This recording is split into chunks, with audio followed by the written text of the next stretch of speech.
LiveSafari Live. This is the Sunset Safari. My name is Brent and James.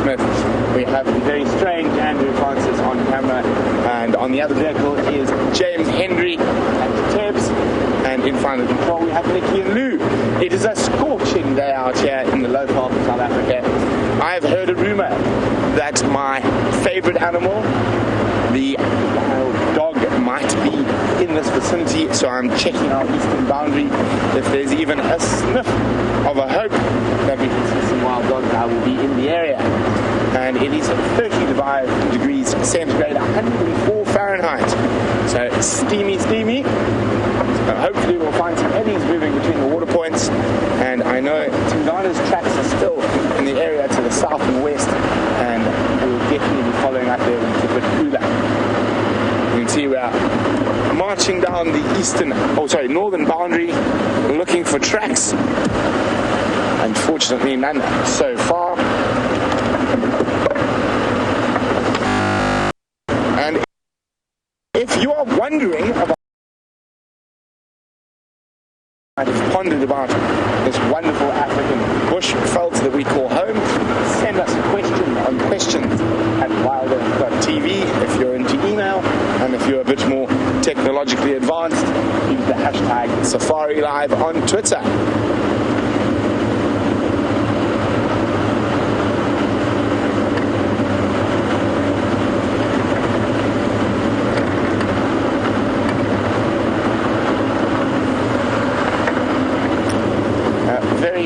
Good afternoon to Kyla, who's technologically advanced in using Twitter.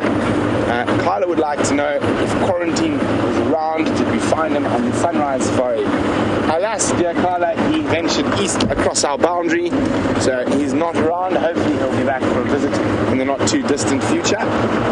But Tingana's tracks did cross into our area, and we tracked them for about 7 kilometers today, and we lost them around Treehouse Waterhole, so I'm hoping he's still in that area.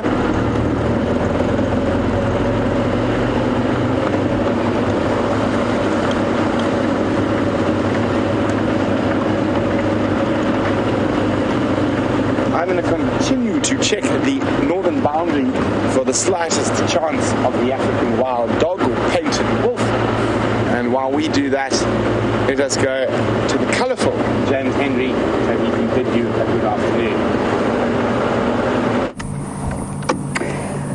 Far more colourful than I, everybody, is the Gymnogene, which unfortunately has just made an impossible flight out of the view of Tibbs, who's on camera today. Hello, Tibbs.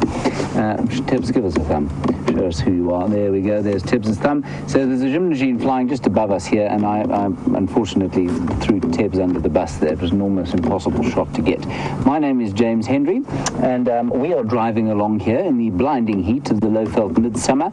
It is a very pleasant afternoon, mainly because there is a cloud covering the sky, which has been scorching the earth all day long. And we are heading towards Treehouse Dam, and I'm going there mainly because I know there's some mud there, and I'm hoping that the mud is going to contain a number of fascinating animals, perhaps also some weaver birds, which are around Treehouse Dam, some of my favorite birds. We had a competition, Brent and I did today, about the trying to find the most colorful bird that there was. Brent unfortunately won, which basically ruined my day. Anyway, I'm sort of over it today, almost. And what I think that the competition this afternoon will be is to try and find the heaviest bird. There can be no dispute about that, and we can't make any subjective decisions about whether or not it's colourful or not colourful. So let's go with the heaviest bird this afternoon. On we go. The Gymnogene has gone. There is the cloud that is covering the sun. Long may it last. It's about 47 degrees Celsius here, 7,000 degrees Fahrenheit, roughly the same as the temperature in the middle of a volcano.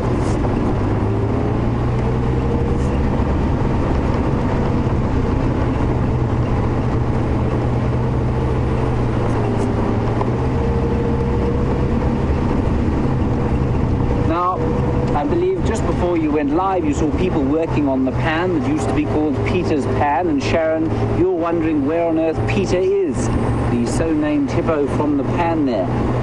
I don't know, Sharon. I'm hoping that he's possibly found some larger water.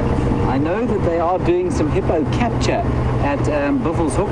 I'm not sure where those hippo are going. They're probably being relocated to a sort of more watery reserve. And maybe Peter's gone up there because there are fewer hippo up there. There's a big dam there that perhaps he's gone to. Otherwise, we did see a lone bull hippo today that could have been Peter in a pan on the Arathusa airstrip. So that might be him. So anyone, difficult to say, very difficult to tell hippo apart from the scarring that they have. Thank you, Sharon, and welcome.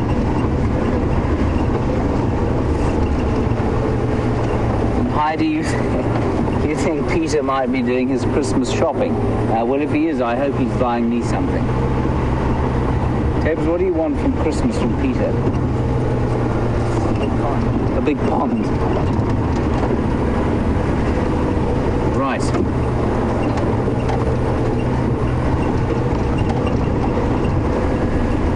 Oh. Diane, very good question from you. What is on the hood? Diane, there are two things that you need to know about. The first is that ball full of GoPro cameras, and that is our virtual reality rig, and we are doing various experimental shoots with it.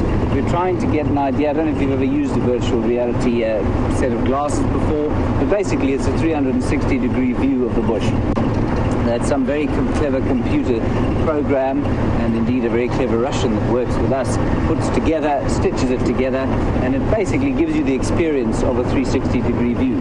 So if you wear the glasses or the special goggles, you can basically look around you in the same way that I'm doing now. So if you were watching it, for example, and you were watching me, and I said, point over there, you could turn your head and you'd look at exactly what I was looking at. It's the most incredible technology. It's still pretty much, I wouldn't say experimental, but it's certainly at the early stages, and so we're doing various experiments with it. And then this thing here, which looks like a box with a furry thing attached to the front of it, is a microphone, and that's so that we can record the sound nicely as well. And that's what's going on there. We're not recording anything at the moment. We're only going to do we've got some special sightings or very beautiful views, and we will record it with the virtual reality rig. So Wendy, for the next probably 4 or 5 weeks, is going to have this set up. Wendy is the vehicle I'm on, for those of you who are new viewers. Odd name for Land Rover, I know, but that's just the way it is.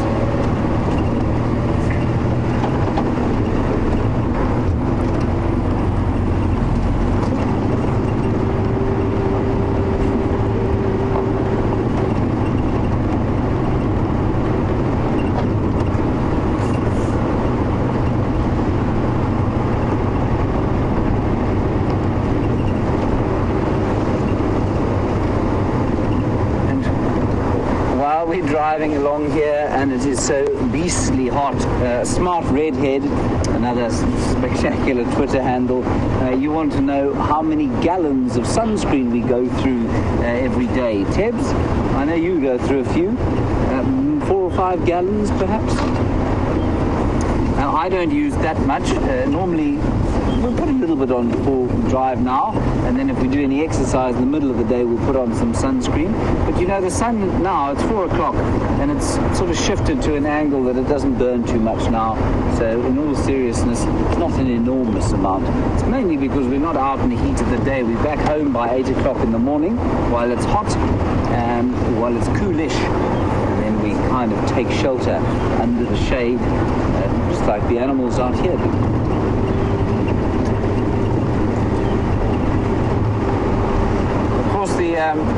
The Twitter handle competition was won hands down today by somebody whose Twitter handle, I believe, is James Hendry Fan.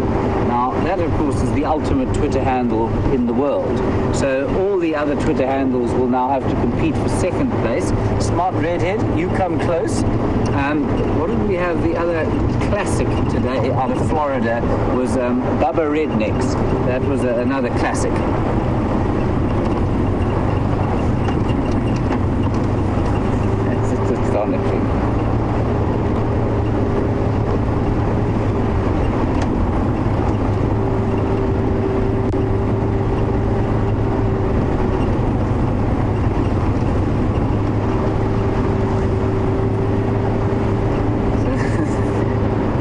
really 45 degrees centigrade, everybody. And Donna, your comment of holy hotcakes, Batman, it's warm over there. I'm going to use that, I think. It's not quite as hot as 45 degrees. It is apparently about 35 degrees Celsius, which in Fahrenheit is about 98, if I'm not mistaken. So it's still pretty warm. I think the lack of rain is making it that much warmer. And you know, every afternoon these clouds build a little bit and then they just dissipate. And it's starting to feel a bit droughish. And where's that tree? I'm just going to reverse quickly. I drove past this tree this morning and it was looking particularly miserable about life, and it still is. And I think that's because the water table is dropping slowly. I mean, look at this sad sack of a tree. This is a variable bush willow, and it is very clearly unhappy. You can see that its leaves are wilting and drooping more so than any of the others, and maybe it's just decided life is too much under the regime of heat and sun and no water that's going on here. Anyway, we shall watch the progress of this rather magnificent variable bush willow over the next little while, and hopefully it will recover. On we go. Treehouse waterhole, where with any luck there will be a great plethora of animals knocking about the mud.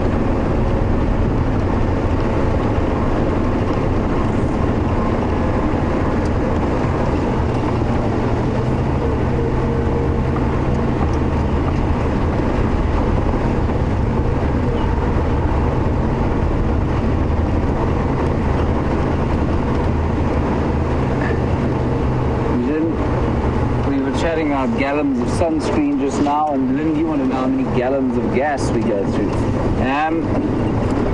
Well, there are two interesting things to that question. The first is that we actually don't drive that far, and unless we are chasing wild dogs for miles and miles, we drive very slowly, so we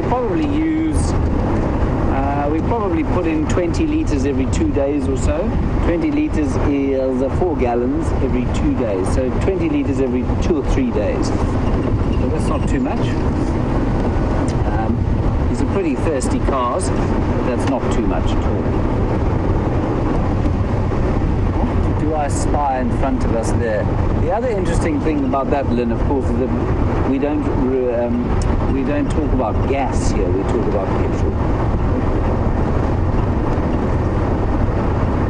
And then this morning we opened up at the hyena den, and there was a little 2-week-old cub, and looked very nervous for some reason, and she didn't want to come out, and her mother was there, and so smart redhead, you want to know how the cubs are doing. I think they're doing okay.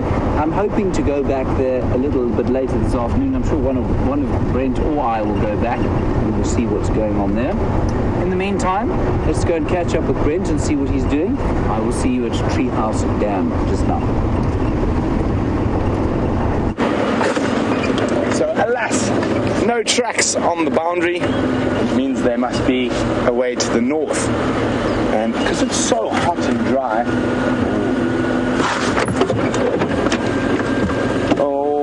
it's not going to land.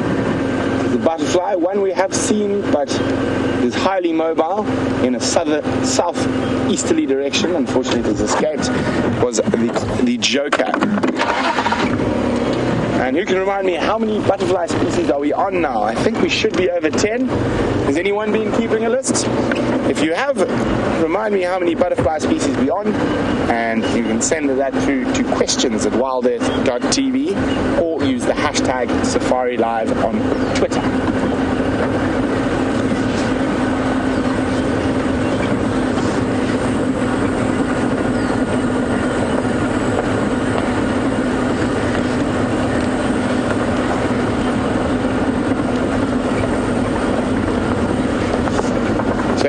A diligent list keeper in Michigan, whose name is Mary. A warm welcome, Mary. Mary said at the end of the sunrise safari, for the last few seconds, we managed to find an incredibly beautiful bird, and that she's wondering what it is, so she can add it to her list. Mary, it is called a purple roller. Another name for it is a rufous crowned roller. And they are extremely beautiful, related to the lilac-breasted in Europeans. They're one of our resident roller species, so they're here all year round, like the lilac-breasted. And hopefully, there's a pair that we've seen on quarantine quite a lot. Hopefully we can add another roller to your list. I'm really hoping, although it's unlikely up here in the northern Sabi Sands, without any major rivers around, to see a broad-billed roller, and that will take all the rollers in the area that we get, or all the rollers we get in this area, to complete our WildEarth roller list, since I've been here at least.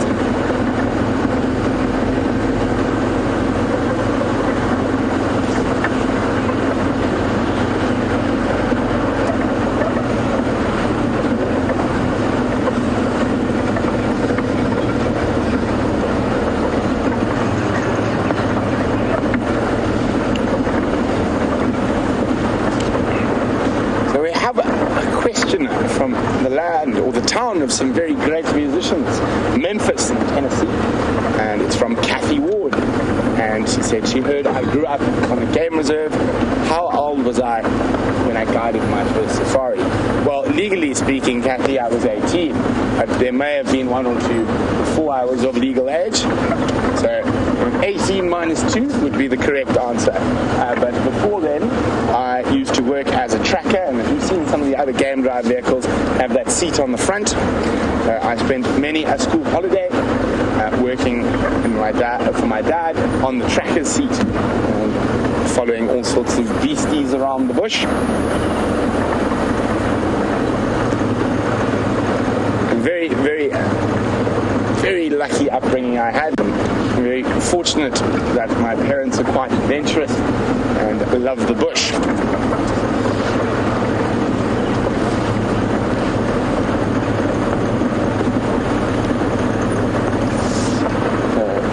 All the little mud wallows we're going past are dry as a bone already after that little shower we had.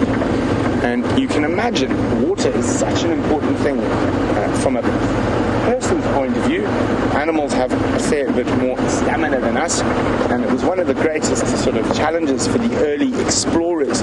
And most early explorers, especially in southern Africa, came to their demise not at the hands of marauding elephants and man-eating lions or savage local tribes, but at the hand of lack of water. And we'll discuss some of them as we go through this sunset safari.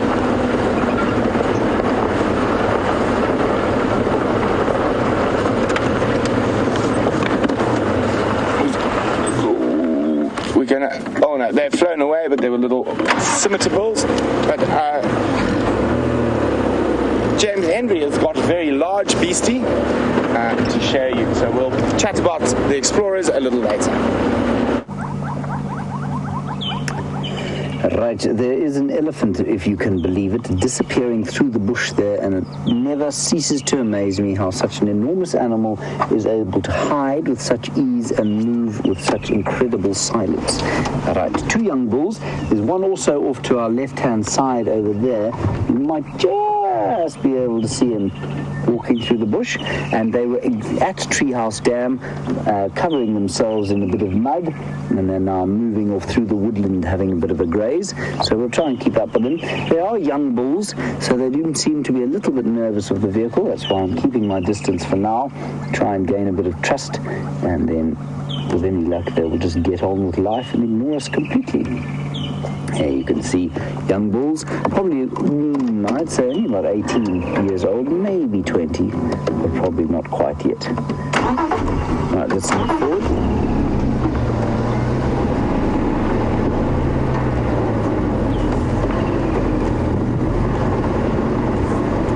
Kind of driving, he's walking up that way, and this chap is walking straight in front of us. Now, the big thing when you're approaching an animal and you're trying to habituate them to a vehicle is is to not approach them in a threatening manner.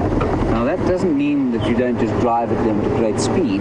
It means that the angle at which you approach them is extremely important. The vehicle itself, I think, must look like a living thing. It moves. It's got these two great big eyes in the front, which are the headlights.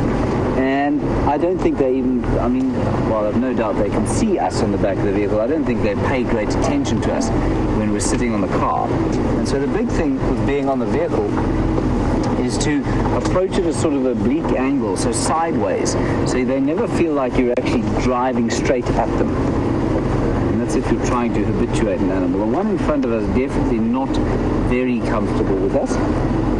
So we'll just very gently move along through the wooden, like this. Thankfully it's not very thick, so we don't have to make a big noise. And the other one's coming through here on our left-hand side. And these are young bulls, so they're not fully confident yet, they're just, they're still a little finding their feet. They don't have the security of the herd anymore. And so they'll be a little bit nervous of quite a few things as they find their way as adult bull elephants. This one here on our left-hand side seems to be relaxing quite nicely. So I'll stop here. We'll watch him move fast. Is that right, Ted? Look at him. Isn't he great? Now the best thing is if they actually approach us rather than us approach them. That's the best thing that happens. And by approach, I don't mean run at a great speed making a noise. I mean come to actually investigate us. That's my favorite. Now watch his behavior quite carefully. You'll see he'll twitch, he'll turn his trunk towards us to smell, and he'll keep an eye out. He'll hide behind a bush just to have a quick look. Now watch as he walks away. He's now watching us. And you'll see when he turns, if he turns to walk straight, he'll look over both shoulders at us. There we go. Now he feels like he's at a safe enough distance so he can turn and have a proper look. All the time the trunk twitched towards us to try and smell. What do we want? Who are we? Do we pose a threat? Isn't that interesting? Right, let's carry on. Let's see if we can get another nice view like that.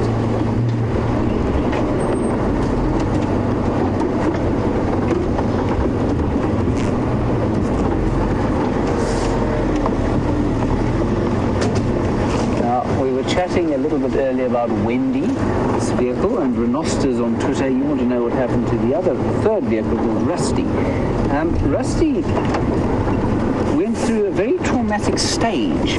She began life at WildEarth with much fanfare. She looked wonderful, but she was a bit like a sort of an old human being who's had an enormous amount of plastic surgery.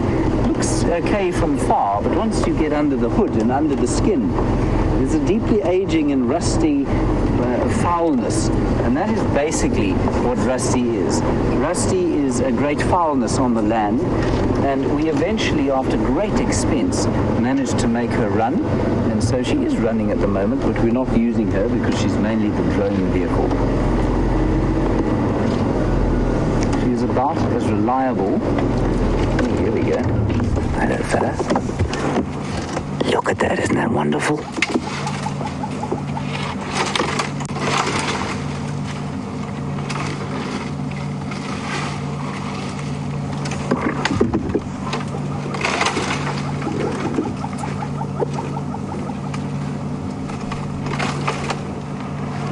Smart redhead, look quickly there.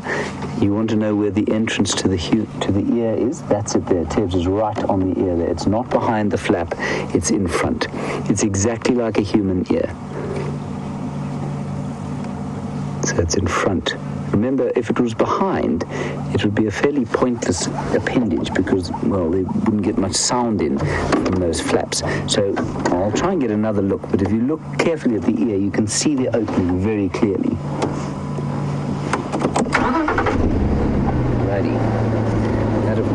shot that Ted says there is a quintessential African shot of the elephant's bottom disappearing. Probably the best looking bottom out here, the elephants.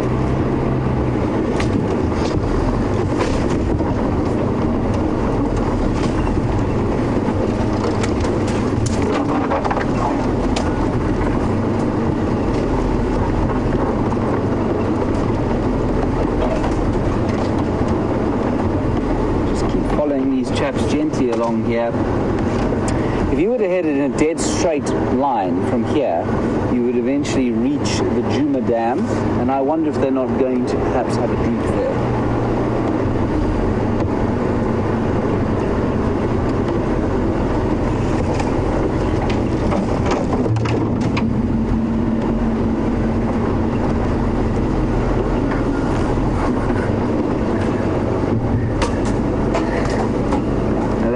In Florida, you say you can't imagine a better way to spend a Saturday morning than with bacon, eggs, tea and Safari Live. I'm very pleased, Pat. I would change one thing about that. I would probably have an enormous pot of coffee instead of the tea, but that's wonderful. I'm glad you're enjoying it. That your breakfast is providing you with such pleasure. It's my favorite meal of the day.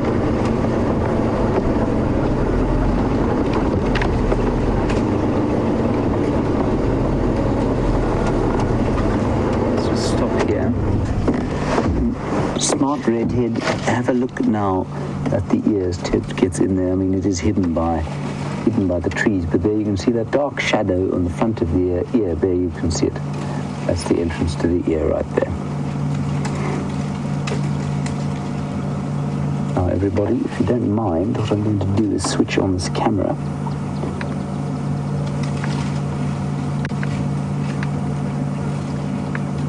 I'm going to try and switch on this camera. Is it going to freezing?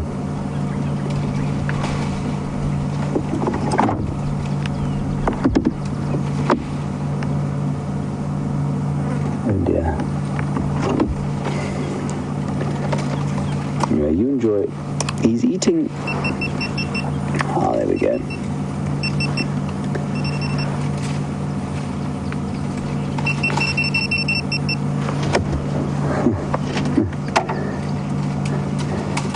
Carla, you want to know if they get ear mites. Carla, I don't think they get ear mites. It's possible. I'm sure that there are any number of things that probably do try and get at their ears, but I'm not sure that ear mites is one of those things. Right, let's move on a bit.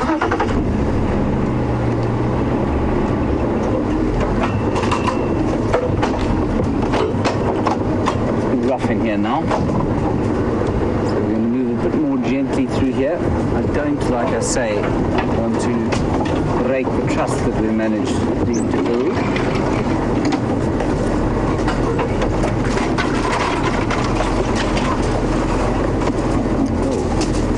Alright, let's head across to Brent. He's got a skull. Sounds a bit ominous, really. He'll tell you about how it became a skull as opposed to attached to the original animal it was on. See you later. So, Andrew and I were reminiscing as we meandered down Drakensberg Road. We decided to visit what was left of the buffalo we managed to catch being eaten by lions alive on camera. And as I said, even though he's dead, there's still lots of stuff eating him. There are hundreds of little carrion beetles that are still eating the tiny bits of sinew that are left. And the first horn moths have made a dent in the top of the skull. Oops, it's still quite heavy. As you can see there, they've eaten through the keratin. Same family as fish moths that eat clothes. And there we go. So still a little bit smelly, not too bad though. Now I'm going to wipe my hands all over Andrew because he gets grossed out easily. But while we do that, let's go back to James and the Ellies.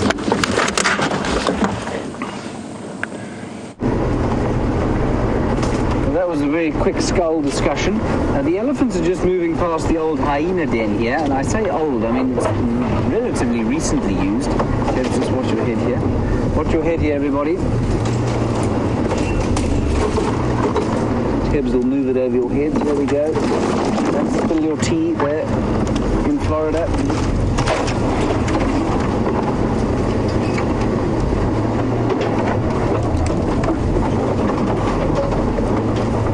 Here's the old hyena den over there. No hyenas there now. As you can see the termite mound. And the elephants have already, you see the tree on the right-hand side of your picture there, the elephants have pushed that over. That used to shade the home of the hyenas, no longer. And there go our two friends down the road in front of us.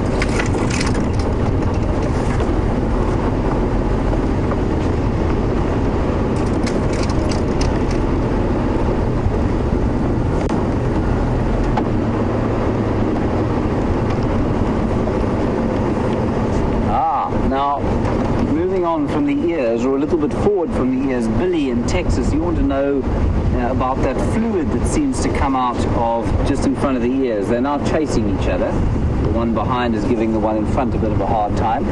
Billy, that is a secretion from the temporal gland. It's a gland basically on the temple here, and it leaks whenever they're stressed.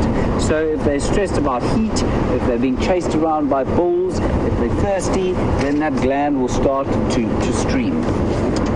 Also, these bulls, when they go into must, it will also start to stream. And a must is a time of elephants breeding. It's when they're ready to kind of start breeding, and they feel very edgy and agitated, and that's what that gland is for. Right, everyone, I think we're going to leave these two. I don't think they're very comfortable with the vehicle, and they're going into some pretty thick stuff now. I'm just going to stop here, and we're going to get a last view of them. They're being particularly, yes, unobliging.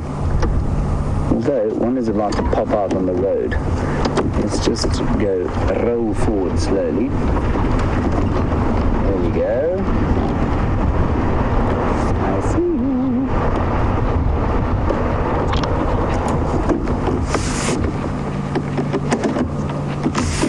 And here comes the next one. One slightly younger than the other. I think the one in front is probably about 2 or 3 years older than the one behind. And it's not unusual for you to see elephants of this age with the herd, and so their slight nervousness is not unusual. I think they're just of that age.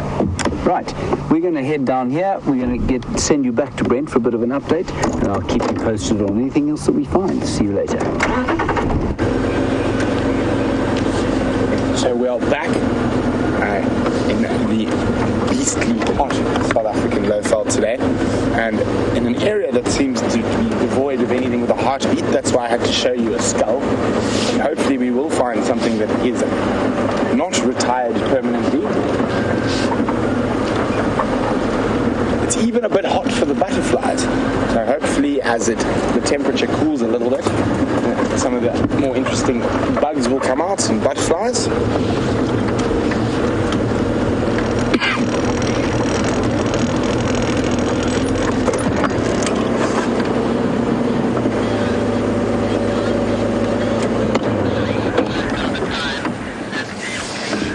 I've found a very dangerous beast. If you eat it, which I'm not going to do, so it's completely harmless. Very pretty though.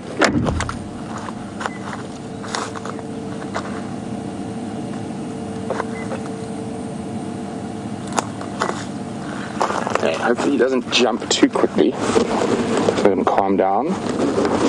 Whoops. Don't jump. It's called an elegant locust. So very, very pretty. Lots of different colors. Let's grab my earpiece. And quite noxious. So it eats Walfaria plants and other plants that have hydrogen cyanides. Oh, haha, he missed. That is another one of his defense mechanisms. But very few things can eat this. He is very, very noxious. And incredible colors, and that bright coloration he's got on there is called aposematic coloring, and that's to warn any bird that might want to eat him that he tastes, or mammal for that matter, that he tastes absolutely vile. So very, very pretty. One of my favorite of the locust and grasshopper family. But let's put him back in the bush. We've had a nice good look at him, and he's behaved. I was very, very worried he was going to jump at great speed away from us. Okay. Oh, he's actually, the tree we found him on, quite interestingly, is a senna, which also has some poisons in it. And I'll have a look in the book now, but this could also be a host plant. Now he doesn't want to leave me. After not wanting to come to me. Come on, dude. No. I have a new friend. And you can see how strong they are. There we go. He jumped. Ha. There we go. Really, really beautiful grasshopper.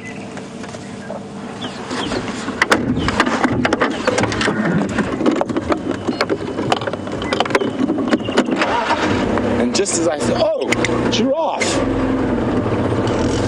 Something with a mammalian heartbeat.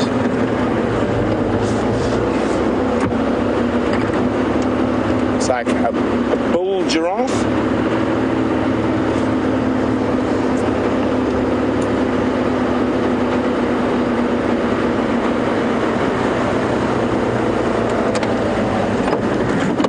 Hello, big boy.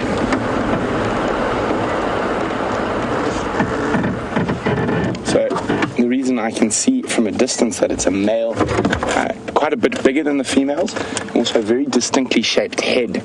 And you see there's quite a large protrusion on the forehead, and that's a buildup of scar tissue from fighting.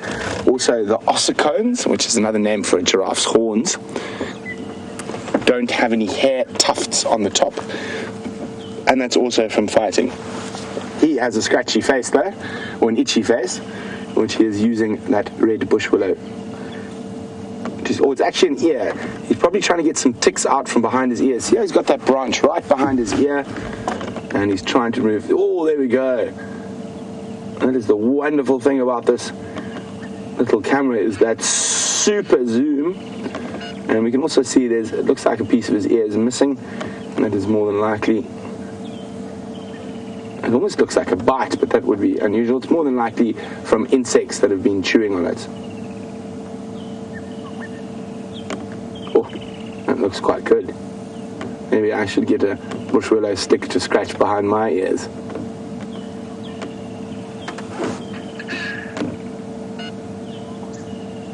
So, of course, not having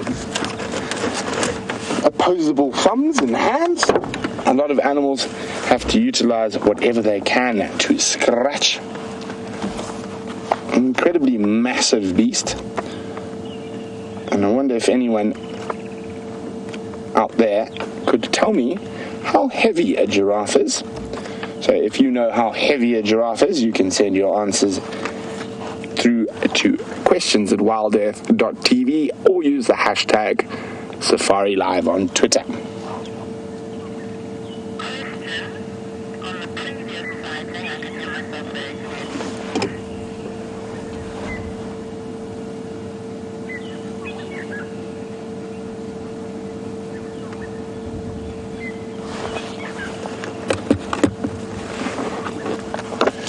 So, on that elegant locust we just saw, there's a question from Shell and Andreen. Andreen was wondering the name, and the name is an elegant locust. And Shell was wondering, is a locust a grasshopper? Well, that is quite an interesting question. They all have a slightly different life cycle. Oh, he's got some oxpeckers on him as well. So they have a slightly different lifestyle. There he is. Sorry, and I got the name wrong. Apparently it's sometimes called an elegant grasshopper as well as a locust.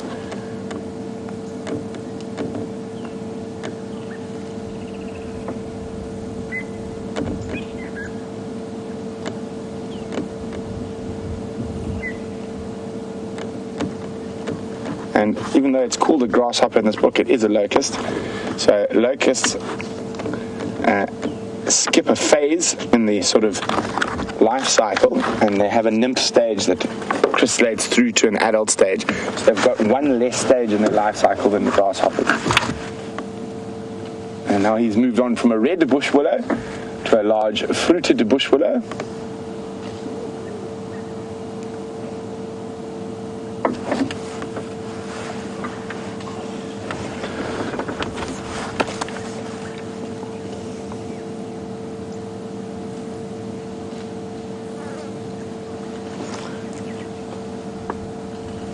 Male giraffes can get to about 3.5 meters, with the record being just under 4, which is incredible.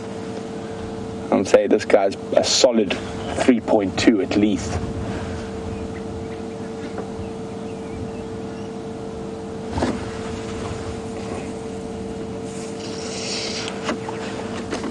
Have an incredibly long tongue that is basically feels like a really tough old piece of leather, and they are able to chew and through thorns and get spiked and completely ignore all the spiky and hooked thorns in the bush.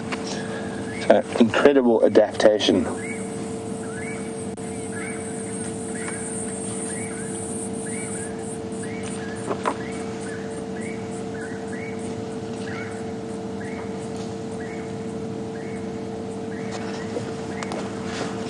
And he is moving off into Torchwood, so across our eastern boundary. We'll stay with him as long as we can.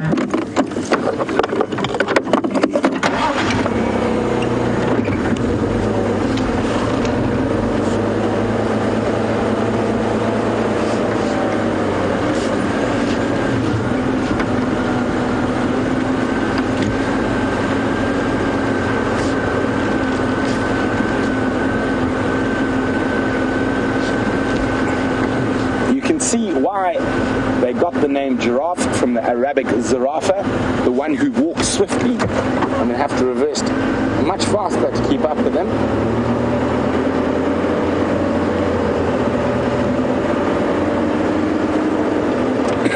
Oh, he's still going. Speedy Gonzalez, yeah. So we've had a few guesses at a giraffe's weight. Sharon says 1 ton, which is 1,000 kilograms. Paul says 1,000 pounds, which is 450 kilograms. This is a male, so the average weights are between 1,200 kilograms and 1,400 kilograms, so Sharon nice and close, but the largest recorded male is around 1,900 kilograms, nearly 2 tons.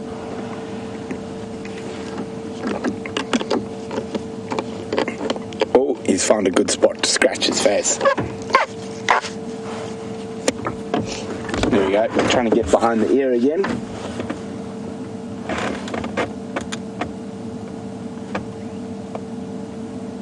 Imagine how frustrating it must be to not be able to pick those itchy things off you.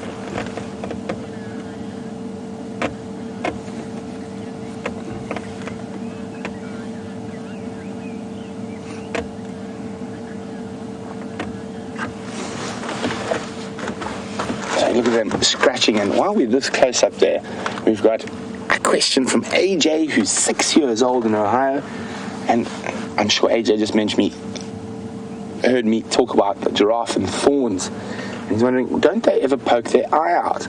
Now AJ, you see those lovely long eyelashes that most girls would be jealous of on this male giraffe.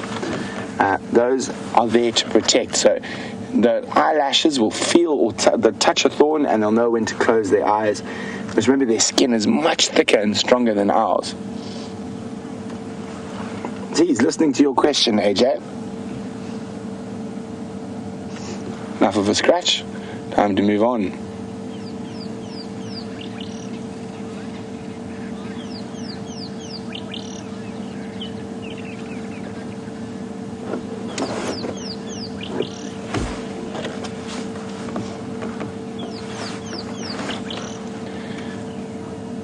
So Smiles says it looks like the giraffe's growing 2 extra ossicones behind the regular pair. Smiles, looks just like scar tissue build-up to me from fighting, same as what is in the front. And he is going to disappear into some thickets, and we're not going to harass him further. Let us see what else is out there in this wildlife wonderland.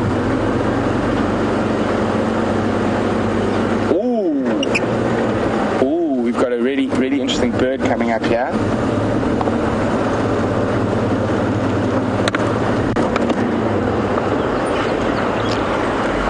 Okay, Andrew, you got what I'm looking at? Negative. Okay, so if we take the far left-hand branch, I'll follow my finger actually. There. Oh no, this is difficult. There somewhere. There's 2 birds. Okay, I'll go in across to the right. Slowly. There we go. Well done, Andrew. A very cool bird species. It is a great spotted cuckoo. And it is one of the bigger cuckoo species we get here. And they are brood parasites. I wonder if anyone knows what a brood parasite is. If you do, send your answers through to questions@wildearth.tv or use the hashtag Safari Live on Twitter. You can see how that cuckoo is opening its wings slightly. It's just letting that breeze get under. Oh, off he goes. That is another one. There are 2 in the tree, and it was opening its wings to cool down, doing it again there. So these guys moving in pairs like this are on the hunt and not for food. So it's got something to do with being a brood parasite.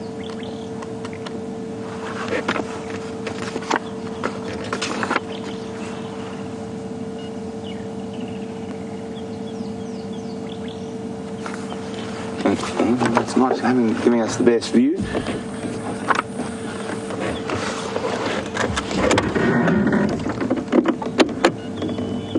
So we're going to leave that and let you ponder what is a brood parasite. And don't cheat by asking James.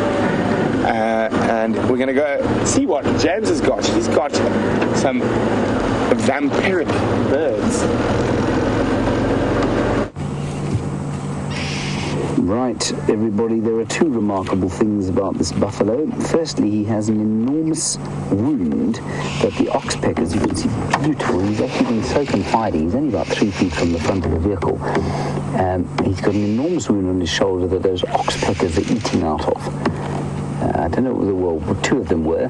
Well, one of them, they've flown off to the other buffalo now. The other completely remarkable thing about this buffalo is the size of the scrotum that he has hanging between his legs there. And that is not simply a size of it being a buffalo scrotum. You can see there's actually a swelling on it, and I think he's been bitten, or there's definitely a kind of growth in there as well. And so I can't imagine he's particularly comfortable. You can see how close he is now. He's only about 4 feet from the front of the vehicle. And there, you could probably see it now. We'll just keep watching as he goes past. There, you can see a little bit of a swelling there. And he's not a very big bull. It's quite interesting. He's substantially shorter. We've watched him walk. He's in a sort of group of 3 here. There's one more in front there, and there's another one over sort of that way. And this guy is shorter than both of those bulls, but he's got a much larger package than any of them. And that's actually quite relevant. It's not a simply mild observation. apparently the testicle size does make a difference to how successful they are as breeders, and you can tell apparently by testicle size with mammals as to their social structure and how the mating happens. So much like with chimpanzees, which are enormous in that department, there is kind of confused paternity. So what happens is that if a female comes into estrus in a herd, the bulls will fight with each other for mating opportunities, but they don't dominate each other completely. And so you'll find that probably multiple bulls will mate with estrus females, and the larger, of course, your package is, the more likely it is then that you or your progeny will be the ones that impregnate the female. So I think that's quite an interesting thing, and it tells a lot about the social structure of these animals. And the other great example of that would be something like a gorilla. A gorilla is completely distinct from a chimpanzee in that they are very small, and their testicles are very small, especially compared with their size, and that's because they have a totally different social structure, where one male will dominate a whole group of females, and he will manipulate, or he will have the only mating opportunities within a group, and so he doesn't need to expend energy having enormous testicles, unlike the buffalo or unlike the chimpanzees. So it's quite an interesting thing, that, because I'm sure you must see things like that hanging below a buffalo and think, what for? Ooh, here we go. Some more buffalo coming up here.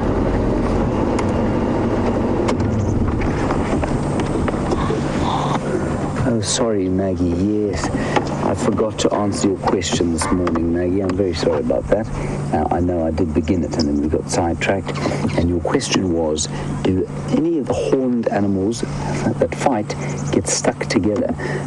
Maggie, they do. There's only one that I really know of, and that is the kudu. Kudu fairly regularly, because of their spiraled horns, do get their horns locked together, and they actually then will both die if they can't unhook them. And it's not entirely uncommon for kudu to be found deceased. Excuse me here, I'm just trying to get out of your way.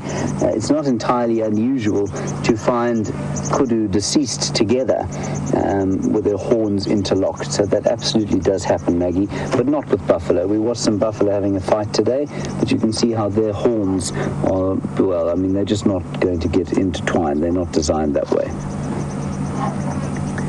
Nice little herd of buffalo bulls meandering down through the grassland. They would have been spending the day in the water, in the mud. You can see some of them are very muddy indeed, and the rest would have been in the shade. And now they're kind of, as the day starts to cool, and I use the term cool in its loosest possible terms, it's certainly not cooling a lot, but as it cools a bit, they're moving off to graze now.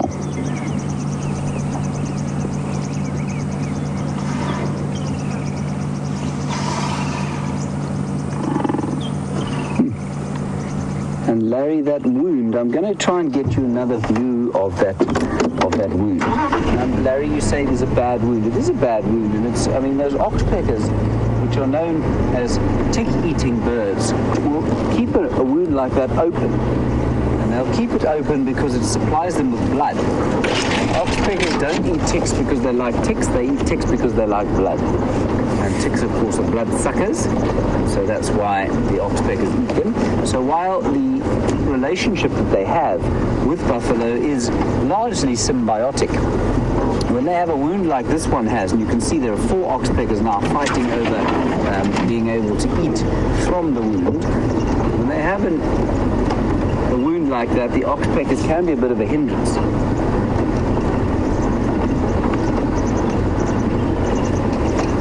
Sorry, I'm just going to get into a decent position. Sorry, Tibbs. Let me go around the bush here. Sorry, man. It's a very unpleasant sound.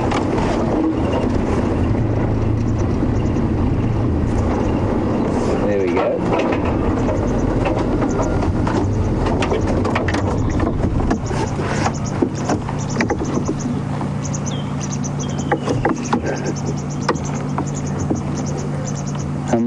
Gracie, hello and welcome again, of course. You want to know, I'm just going to get your question again, sorry, I don't think I heard it correctly. Look at them eating away there at that.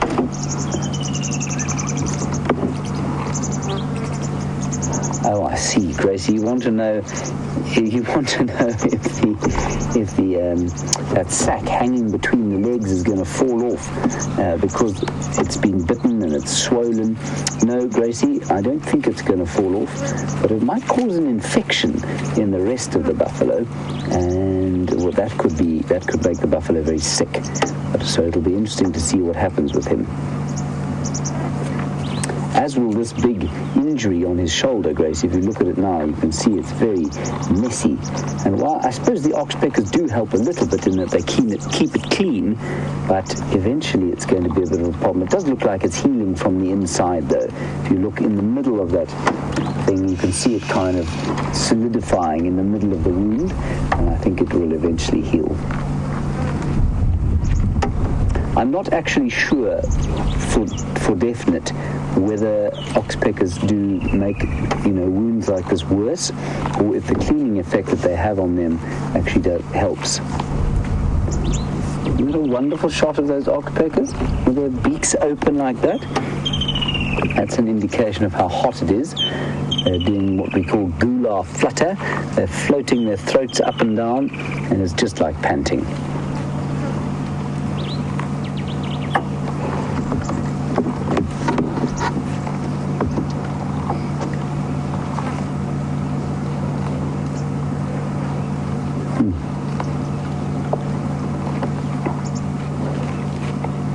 That new green grass. We might get another view there of the injury. Quite astonishingly, most of that is entirely natural. There, you can see it there. You can see he's definitely got a growth in there somewhere.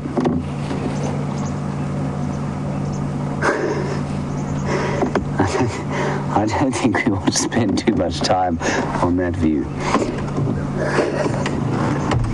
That's quite enough testicle for the afternoon, I feel.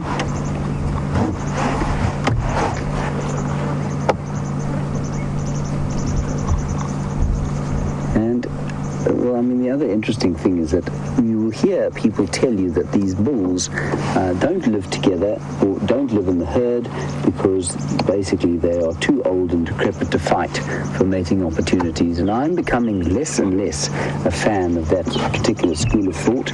And I think that these bulls actually just couldn't be bothered. So some of them are really in very, very good condition. The one that we've been looking, he's not in such great condition, but in terms of you pan slightly to the left to that one over there, that one there, I think, is in excellent condition. You can see he's fat, he looks big and strong, there are no bones showing, he looks very muscly, and I think that you'll find that if a herd of buffalo was to come through here, he would definitely tag on for a while, see if he could find some mating opportunities, and then probably drop off the herd when it moved off too far away. Well, he's a magnificent fellow.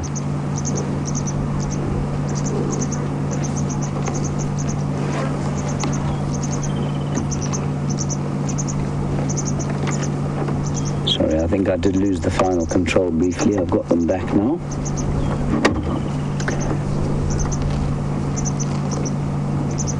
Oh, now we had some little ones earlier, or some youngsters who weren't very happy to see us.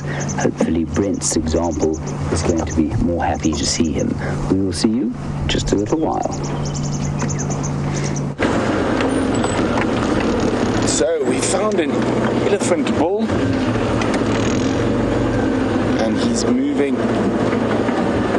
through the bush. We're going to try to keep up with him now. Young Ellie bull, probably early 20s.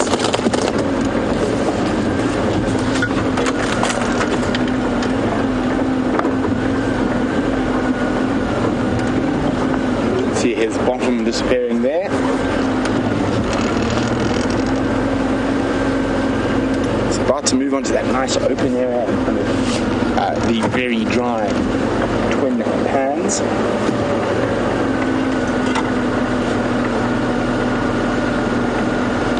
So we're going to move around.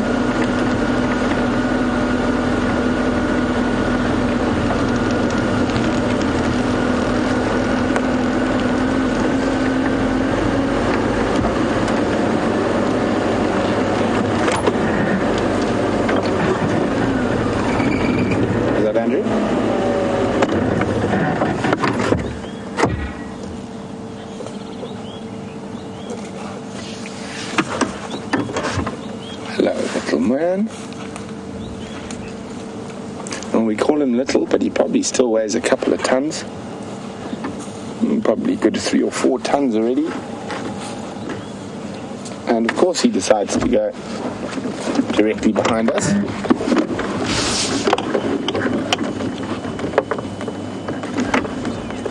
I'm just trying to see if he's going to walk around us. He might. Here we go. Keeping Andrew energetic on the camera.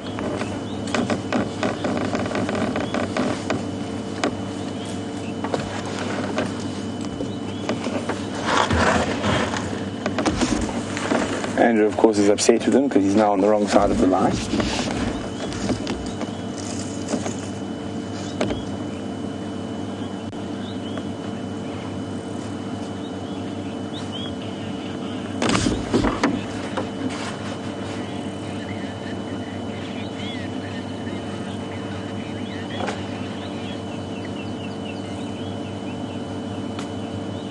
So I'm just going to wait to see where he goes before I move again. Let's try and get up ahead of him.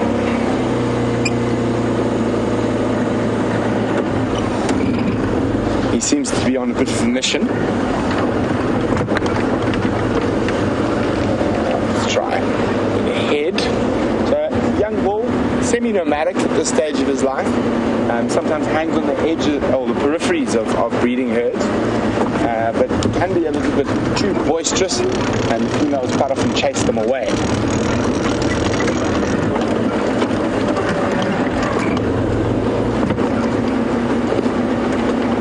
Try to get ahead of him now.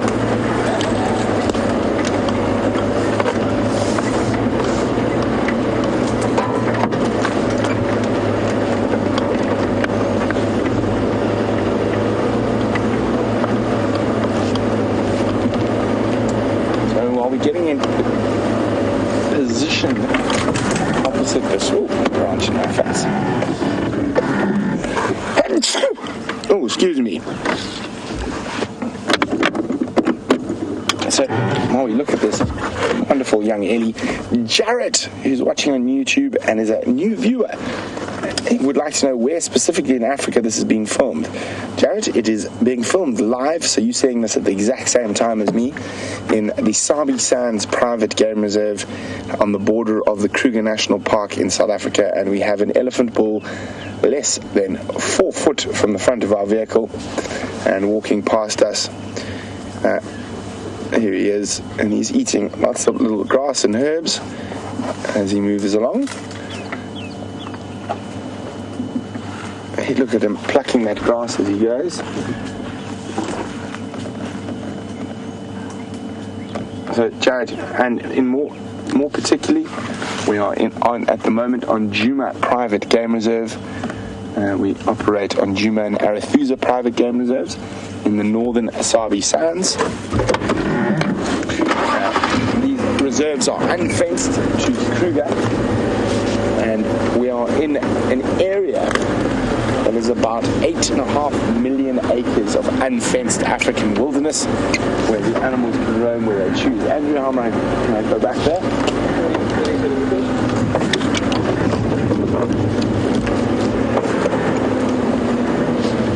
So, of course, James Henry has to one-up me. So, from my 1 Ellie to 6. Hello everybody, we've just come to Peter's pan where Peter is absent, and there are some elephants in front of us, and I'm just trying to and drive us into a position without creating major consternation. They're just heading beautifully along this little drainage line here. They drink very fast, elephants. Unless they're playing in the mud, they do tend to drink very quickly. Also here, a whole herd of impalas. There's some kudus to the left of that, and a whole lot of nyalas too. So a great plethora of antelope. We'll come back to look at them, and we'll try and head the elephants off now. There are 3 magnificent kudu bulls. Let's just stop here a second, Tibbs. Look at them. 5 live, stunning kudu bull, and you always, a lot of people get confused between Nyala and kudu. There you see them. The kudu, at least Nyala, much smaller. Behind there, different color, but same family, same genus. That's the Nyala there. Nyala bull, beautiful, my favorite antelope. And there are the kudu, possibly the most real antelope that we have here. Alrighty, let's just quickly hurry up before those elephants disappear into some thick bush.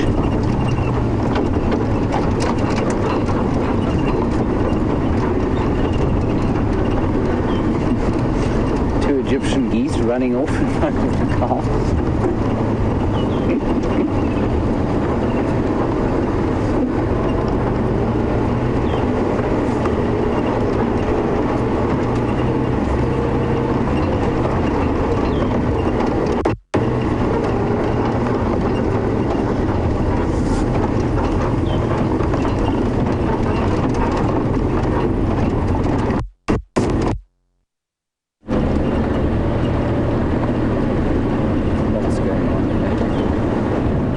Dennis the Zoomy, there are the elephants in front of us. We'll just try and sort of keep up with them. They are moving off. I'm not sure where they're going. Dennis, you were watching the workers here fixing up the pan. It was leaking into the dam. That's why they were here. And you said they were buffalo, but they all walked off. And how long will it take before they come back? Less than a day, Dennis. I suspect they'll be back there tomorrow. And all will be well for them. Right, here we go. Beautiful shade here.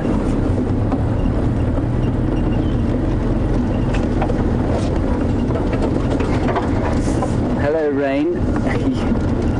You are 15 years old and you ask a very valid question because you've obviously seen elephants before and you've been watching a big bull with Brent.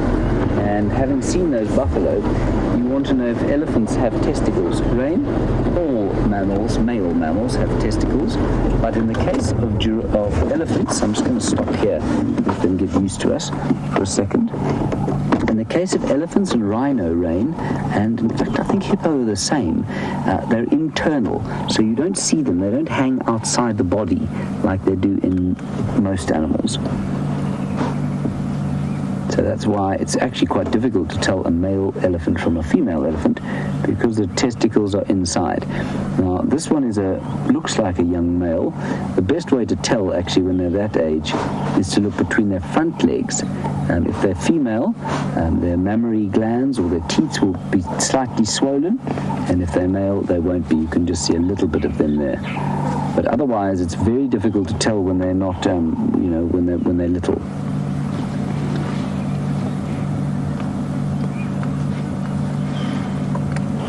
So, if you look at this one here,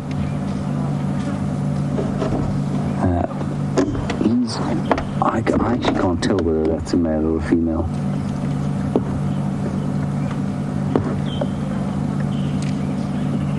Little tusks, and the tusks are facing downwards, which usually indicates that that's a female. The male tusks often kind of stick out in front. But I certainly wouldn't put any money on that. And I'll try and show you, there's an obvious cow up front. We'll try and get a bit closer to her.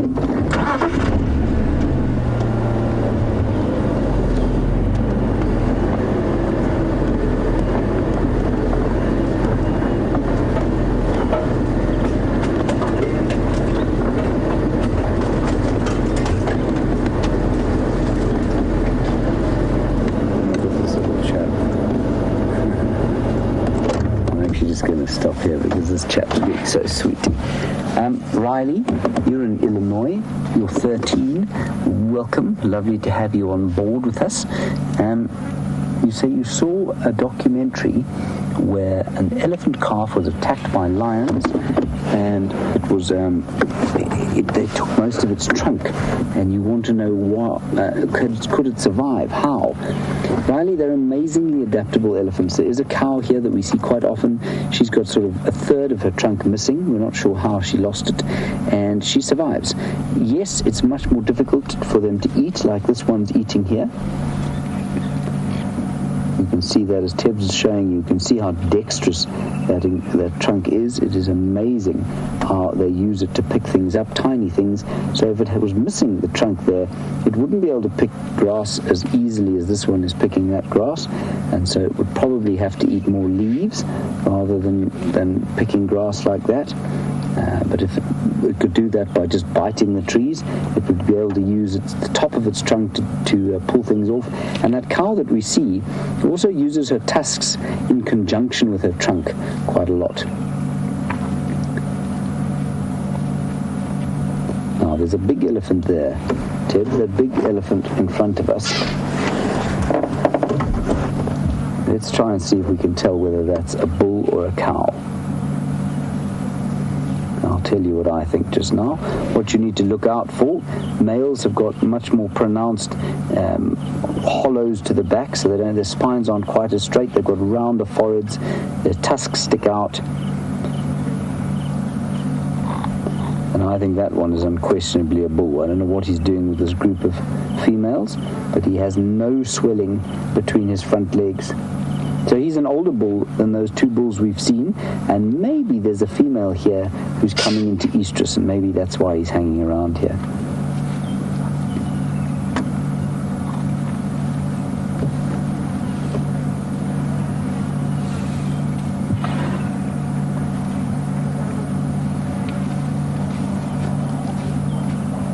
So we were just chatting about that ridge and the different shapes that it is in males and females. And Julianne, you want to know if that is actually the spine or some sort of armor plating or protection for the spine?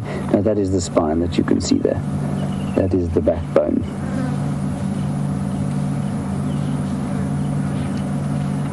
And I suspect it needs to be so high because it's got to support that weight. So it's at that angle, I think, to support the fairly vast hind quarters that an elephant has.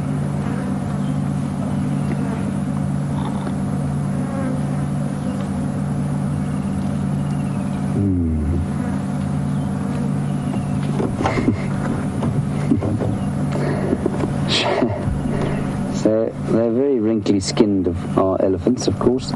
And Sharon, you want to know if we ironed the skin out of all the wrinkles, how much bigger do I think the elephant would be? Sharon, I have to tell you, I've got absolutely no idea. Shall we go with roughly twice the size? I think you'll find those wrinkles aren't so much wrinkles as they are sort of grooves. So, yes, it's a bit wrinkly there behind the elbow, you can see. But the rest of the wrinkles are more grooves than they are wrinkles, and that skin in many areas is actually quite tight. It's not like the sort of skin around the neck of a dog, which is very loose and floppy. Right, what I want to try and do is get a little bit in front of him.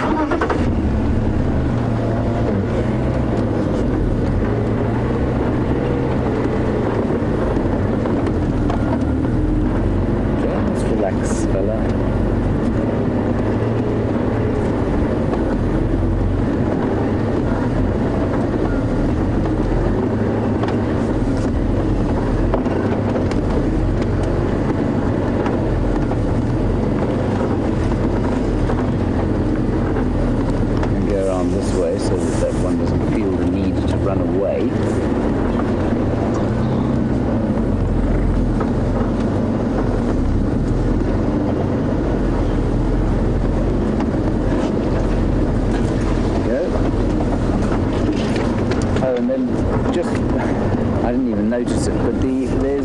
Behind us, and that is WildEarth Lodge at Juma, and a couple of guests staying there now at the moment, but they're all out on game drive, which is lucky because otherwise we'd be staring straight into the front of their rooms.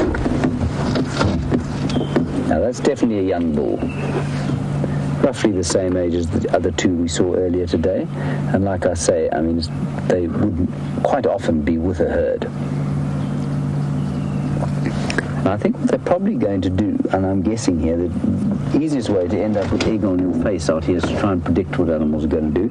I think they're probably going to go around to the Gallagher waterhole there and have a bit of a drink. So let's see. Let's see how much egg I get on my face.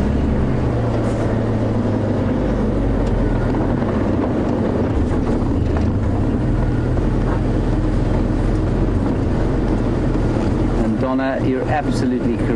I think elephants have the most beautiful eyes. Aren't they incredible? You really look into them, they have kind of beautiful orangey amber color. We are going to have to move behind them though, I'm afraid, because there's no way through here without making an enormous noise. So let's just follow them gently towards the waterhole at a sedate elephantly pace.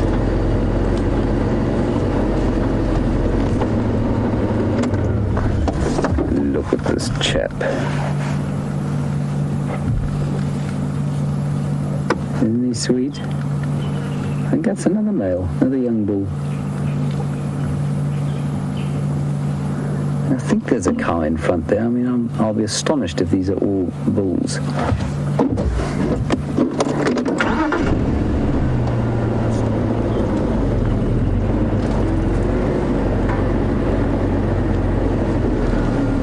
Let's check out this bird here. That is a fork-tailed drongo, everyone. And he's following the elephants because the elephants, of course, you've seen them picking out the sedges, that kind of green grassy material that will dislodge all sorts of invertebrates, and the drongo will swoop and eat those up. Lisa, you would like to know if I've ever been charged by an elephant before. I think this is quite a wide-ranging topic. The short answer is yes, I have. The long answer is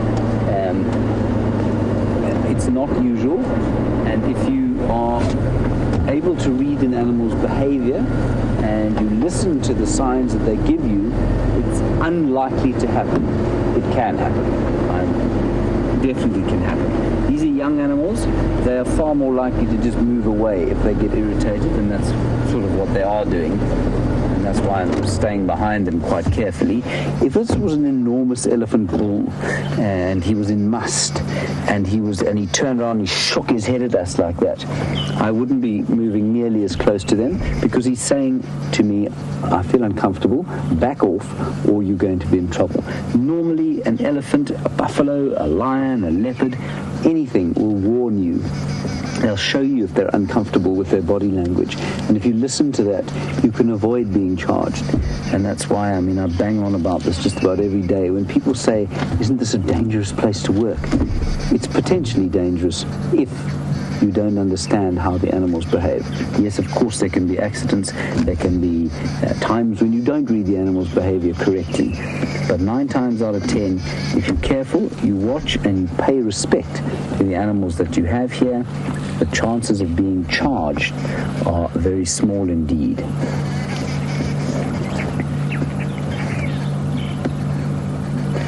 So you can see the fence there, and that fence just surrounds the lodge.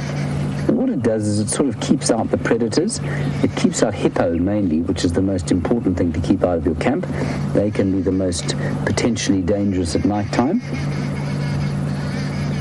And the elephants won't go in there. If they really wanted to, I've seen elephants break a fence like this it's electric. Elephants don't like the electricity, but if they wanted to get in there, I've seen elephants take sticks, huge logs, and basically beat a fence with the logs until it was broken and then walk into the camp. They're highly, highly intelligent. Nyala and kudu pay absolutely no mind to that fence. I've seen them jump over it from a standing start, straight over, and in they go. Karuna, the queen of Juma, also spends quite a lot of time in there. I'm not sure how she gets over it. She may just go under it, I suppose.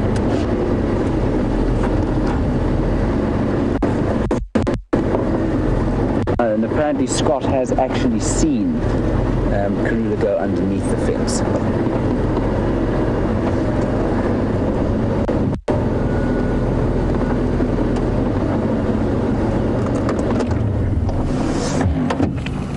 Now, the more slowly we move behind them, the more they seem to be trusting us. And this is the great thing about spending a lot of time with animals.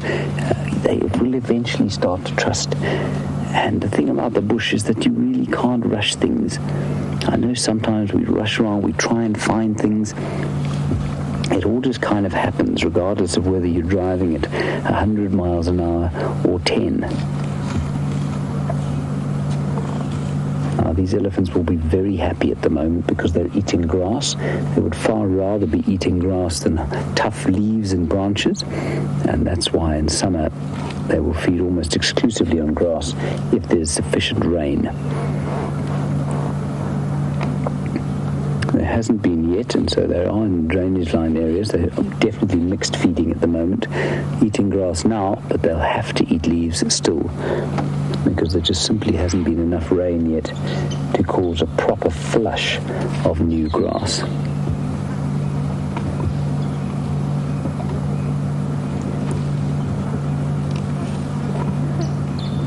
You can hear, I'm sure, the flapping of the ears there.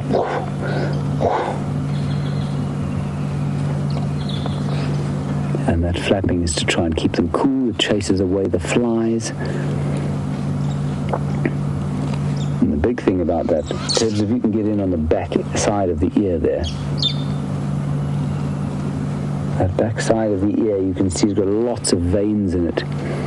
And those veins, when he flaps the ear there, the veins will become cool, and that blood flows straight into the brain and keeps the most important organ in a state of coolth. Now, Billy was asking, I think it was Billy just now from Texas, was asking about the streaming behind the temporal gland. And if we look to the left of that, Tebs, to the one in front of us, you can see that there is a slight streaming from the temporal gland there, Billy. There, just in front of the ear, you can see that moisture between the eye and the ear. And that is the gland that's streaming there. There's some form of stress. It might be anger. It might be some kind of emotion. It might be hunger. It might be thirst. It might be that that big bull has been bullying this one. It's difficult to say.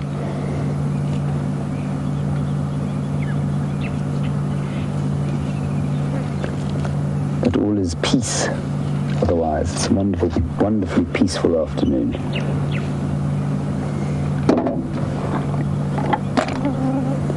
Sneak very, very slowly forward. Of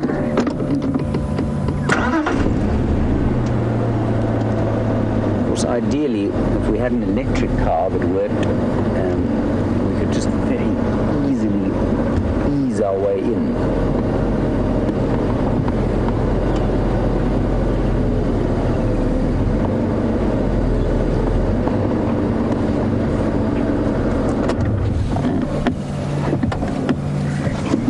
This chap here, look at his eyes. You can see that amazing colour.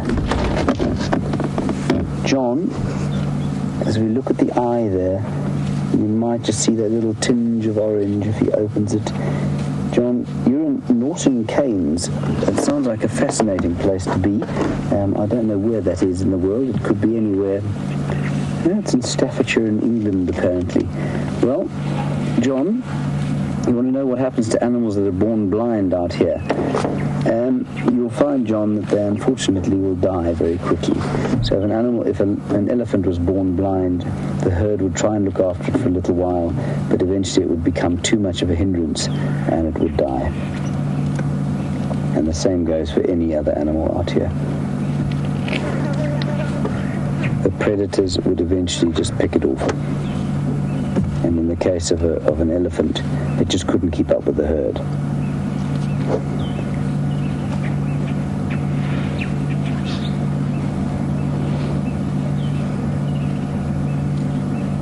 Beautiful, isn't it?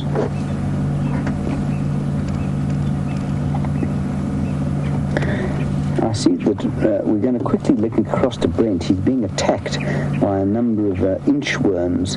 I'm not sure what they're doing or what they want to eat of him. Let's head across there and find out our wait here with the elephants. So I'm surviving my mauling by inchworm, actually laying little bits of silk. So it dropped out of a tree onto my hat. And it's amazing, you can even see those little yellow dots on its body. Isn't that absolutely beautiful? So it will belong to one of the moths. I've looked in my book. Unfortunately, I can't find it. But see, he's actually creating silk out of his mouth and pulling it out. He's looking maybe leap down off the dashboard, but I won't let him do that. I'll find a tree to put him on. You can see his eyes will be up on his head here. If you look very carefully, there we go. He's decided to change fingers. That's not a good plan. You need to go back to that finger.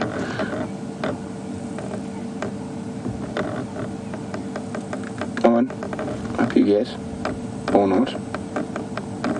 And try and make him face you so you can see into his mouth parts and that. Leaving silk all over me.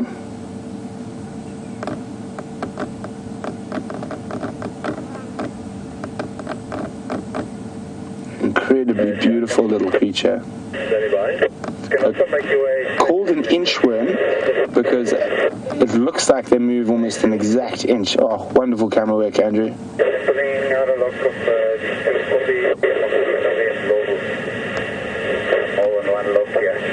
Oh my goodness. So he's looking for a place. You see how he's creating silk? I can actually see it from where I'm looking. And that's how they move up and down and around the trees.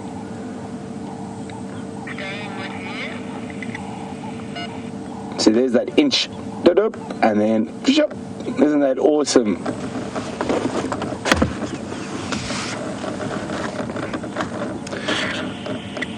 Absolutely stunning.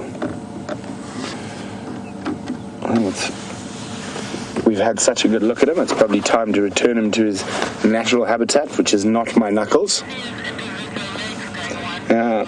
And it's incredible how you can see the individual legs on this. So let's pop him back where he's probably a lot more comfortable. Now I have to fiddle around here.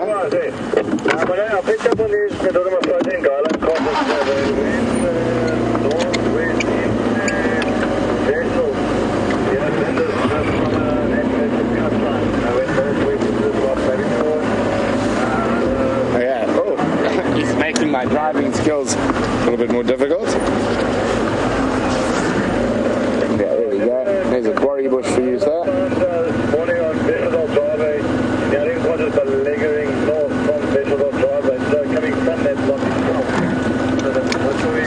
Okay. Isn't that amazing, having a look at some of those creatures, those tiny, tiny little creatures? It's such a close view. Okay, let's go see what else is about. Temperature's cooling. Maybe we can find a butterfly or two around the Arathusa airstrip.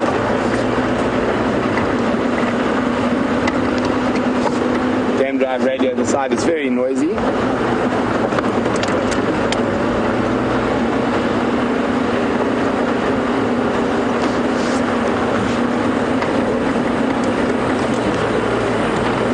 So we were looking at a great spotted cuckoo earlier, and I asked if anyone was aware of what a brood parasite is, which a great spotted cuckoo is, and we now got some answers in.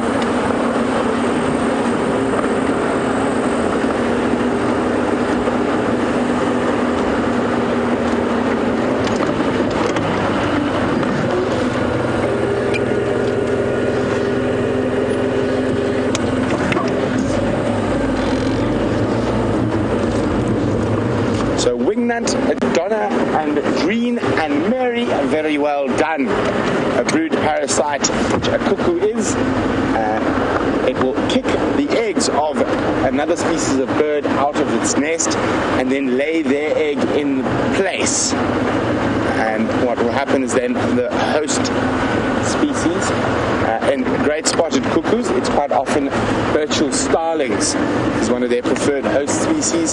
So the starling will then raise the cuckoo as its own, and what happens quite often in these circumstances is that the baby cuckoo becomes much bigger than the adult feeding it. Almost all the cuckoos are brood parasites, and also the widow finches. Obviously that's quite a nice name for a brood parasite, widow finch.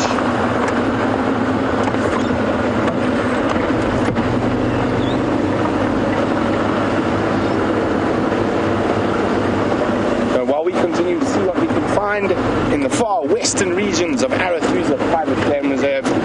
James has 2 members of the Big Five in the same place to show. Hello everybody, back again we are. We're just looking here at a herd of elephants. They've made it to the water, they've chased the buffalo off, and we're just enjoying them having a drink now. And while you were away, we were filming them with this virtual reality rig. And they're just very relaxed around us, which is wonderful. And there, look at that.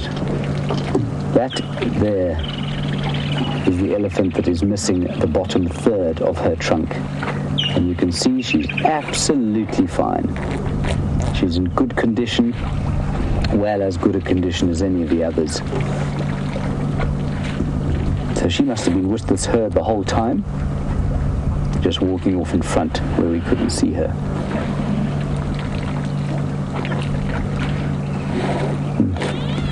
And it's always these, yes, Nikki's just pointing out to me, it's always these 3. That's absolutely true. This female, last time we watched them, they all went to sleep. The littlest one there lay down, went to sleep in the shade. The cut-off trunk one kind of dozed off while standing, and the other one did as well. So a little family of 3. It's very difficult, if not impossible, to tell exactly what their relationship is. I suspect the very little one is the cut-off trunk's offspring. Isn't that sweet? I think we have a battery issue with our GoPros. I'm just going to, everybody, I'm going to clap twice. Don't panic. There we go. I just needed to do that to sync the GoPro.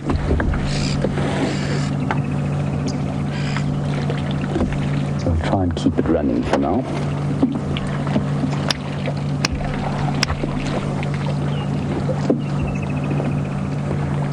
So like I was saying, they went to the Peter's Pan, as we've called it, where the water is a bit sort of eutrophic. It's full of green and it's pretty foul. This is freshly pumped on a daily basis, and that's why these elephants have come to drink here. They don't like very dirty water, and even though the buffalo will unquestionably have fouled this stuff during the day, it'll be better than some of that water in Peter's Pan. And this is the only sort of fresh water for quite a way. You can see they are rejecting bits and pieces of it. They're taking some trunkfuls that they don't want to drink.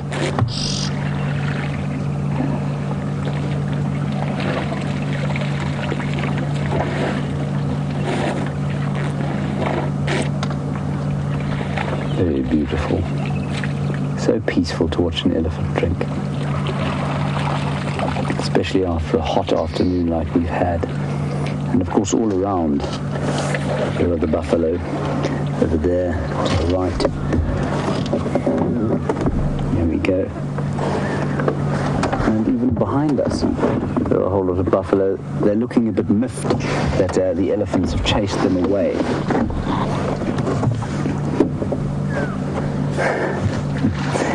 We're going to link across to Brent Smith now. He's got a green wood hoopoo by the sounds of things.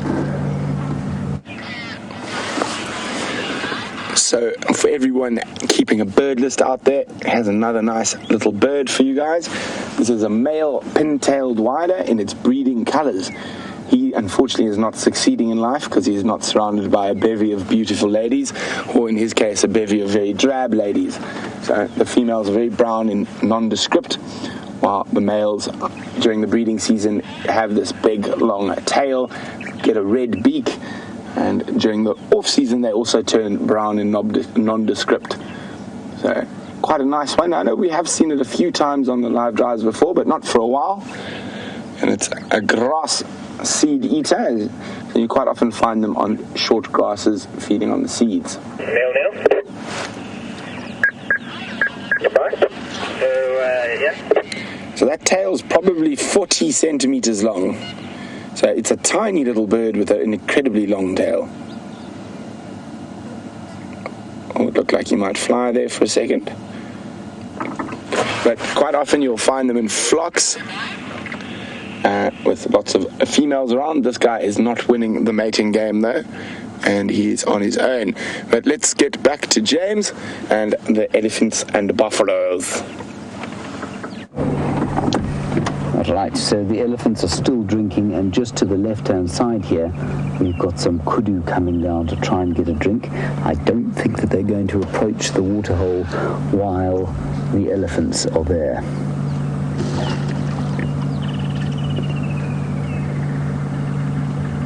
Look at them there. I think they've just about had their fill anyway. You know, that bird that Brent had, of course, was not a red-billed woodhoopoo. It sounded like a pin-tailed rider. Now, we saw him today, actually, at Arathusa airstrip, and I wonder if that's where Brent is.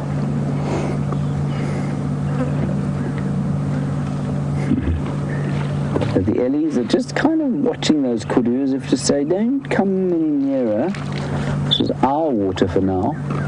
Elephants can be very territorial about water, and they don't necessarily like to have others drinking with them.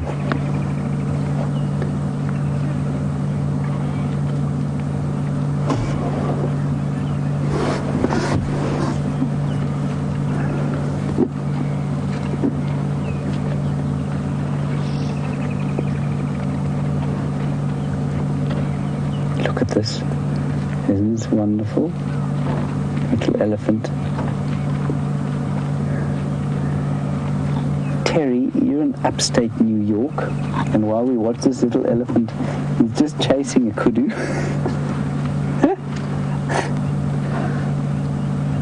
This is so interesting. That group of 6 elephants, I'm sure these 3 were part of it, and they're moving off. Terry, I will answer your question now. They're moving off. They're distinct from the other group of 3. I wonder if those other 3 aren't 3 young bulls. And they're just sort of tagging along. Now look, here come the kudu.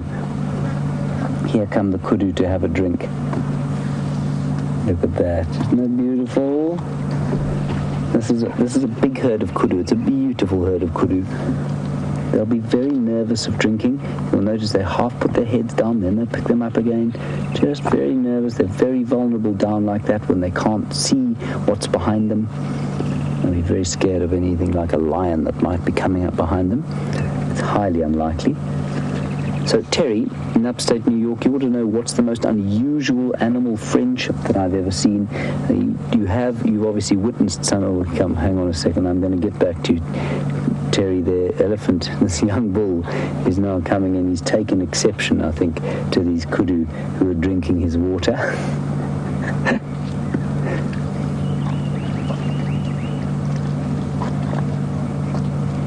He's lifting his head as if to say, go away.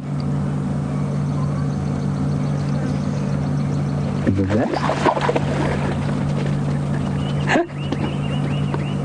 They're all scuttling off.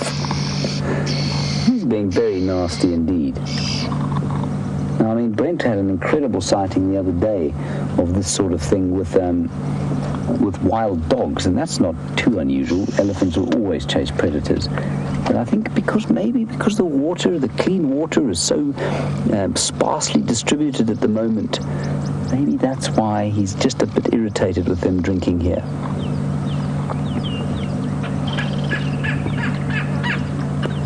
Now, Tibbs, can you just go to the right-hand side here? This kudu has spotted something in the bush. You can see her there. Her ears are up. She's having a very good look. This is interesting. If it's a predator, like a leopard, she would definitely alarm call. She'd go, bow. Oh, look at them jump.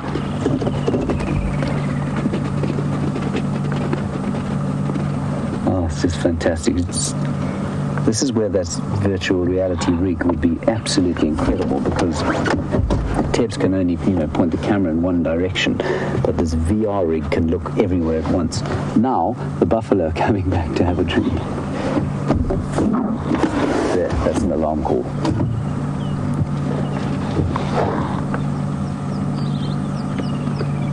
You heard that bark. wonder if there isn't a leopard lurking in the bush here.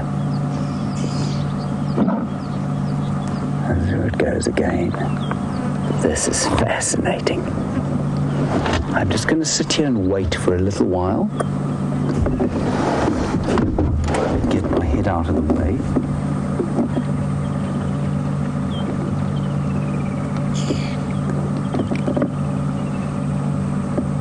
I've seen something. Tibbs, you can't see anything in there, can you? The buffalo couldn't care less if it was a leopard. They won't mind at all. The elephant is just too disgruntled with life to worry too much either. But the kudu, they've seen something in there. Or smelt it. There's a very gentle breeze coming out from that side.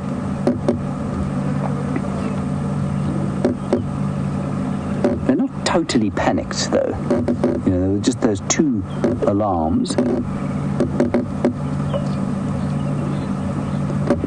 Anyway, what we'll do is let's drive up there and have a quick look. See what there is. So Terry, the most unusual animal friendship that I've ever seen. You've obviously seen footage of lions adopting baby baboons. You've seen footage of leopard adopting baby monkeys after eating the parents, which is not very kind of them. It normally happens, those sorts of things normally happen with a baby and a female, and the female just has got some kind of motherly instinct that she doesn't, that sort of goes over the species boundary. I've never seen anything like that. In fact, I haven't seen, other than with domestic animals, I've never seen a kind of unusual relationship like that I can think of. Well, it's a hyena. There we go. Yeah. It's a hyena lying in the bush here, obviously waiting to try and have something to drink. There it is. Now that doesn't look completely unlike the manky mum, but it isn't her because her ears are in one piece. The ear it is ripped. That is the manky mum. So that high-ranking female with a 2-week-old baby, that's the mother.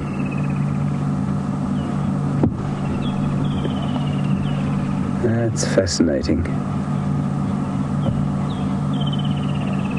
So she's probably had something to drink. She will be waiting. I don't think she won't go there while the buffalo are there. She wouldn't have gone there while the elephants were there.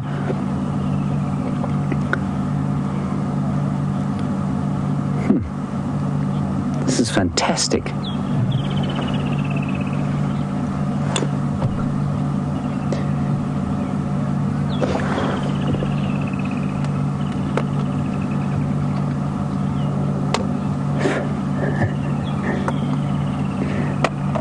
Hello, Joe Inc. You're on YouTube and you say this is awesome. You didn't know that we drove around like this. I'm not sure what you mean. Maybe you were watching the walk yesterday.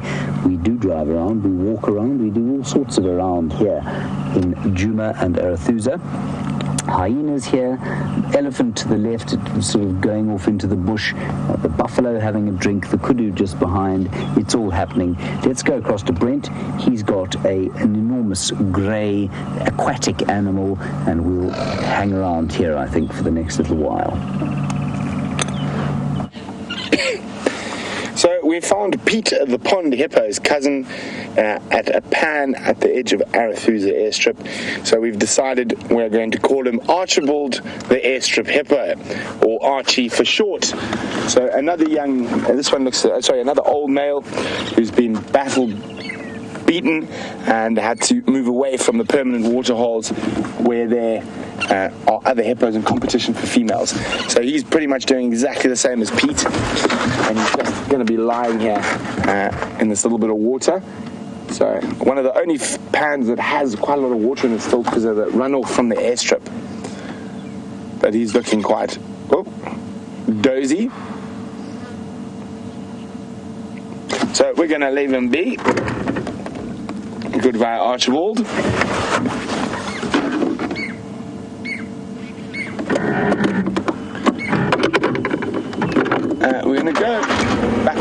second. I just heard a bird calling. And for the birders, just in case you haven't seen this on the live drives before, it's another brood parasite, or a cuckoo. You can hear it calling on the edge of this big knobthorn here. Andrew, you got your eyes open.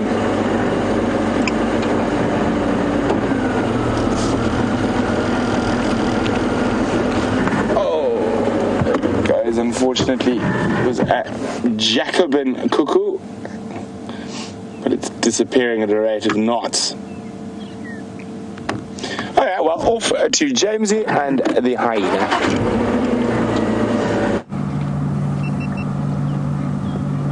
Right, there is a forked-tailed drongo. We mentioned that one a little bit earlier.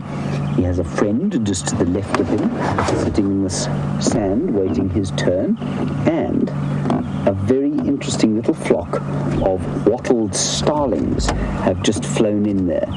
Look at them, beautiful birds there. No, that's the dove. If you just go the other side there, that's it. Look at them there. Unusual birds here, nomadic. They'll also follow big herds of animals. A whole lot more flying through here. And yeah, called wattled starlings. You can see that yellow, beautiful yellow wattle that they have on their faces. And just to reiterate, this is a man-made pan. That's what that kind of plastic sheeting is. So it's not particularly wilderness, but I'm afraid that's just how it is. We're just in front of Galago Camp. So you can see water is at a premium. Everything must come and have a drink. The drongos, the starlings, the doves, the kudu, the buffalo, the elephant, the hyena.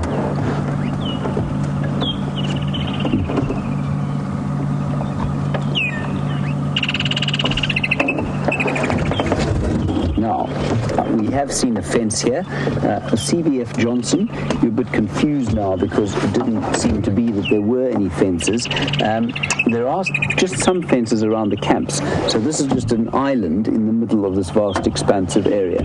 So there are no fences around the property itself. There's just a little fence around this camp, and that's so that it's child-friendly, so that you can have kids here. Otherwise, leopards and lions and animals can get into the camp, and that's okay if you've got kids, but you just need to watch them a lot more carefully.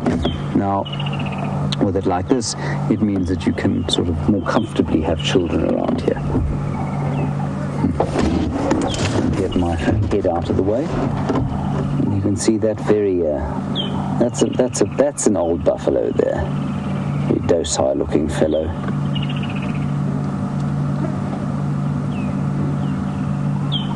In fact, he's not that old. He's just not very big. He's a bit of a geeky buffalo.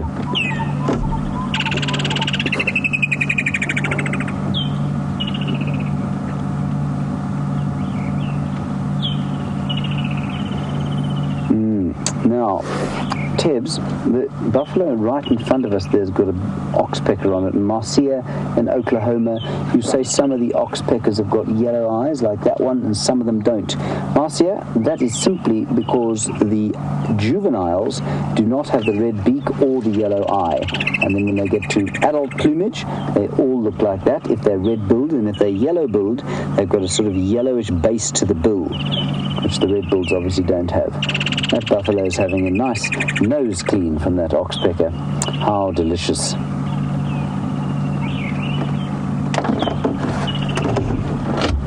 Anyway, what I think we should do now is probably head off towards the hyena den. I know that the less than attractive mother is just behind us lying in the bush, but I'm wondering, because she's such a high-ranking female, if some of the others haven't come back to the den there, and maybe that 7-week-old cub has come out. It's only about 400 or 500 meters from where she's sitting. Let's head across there.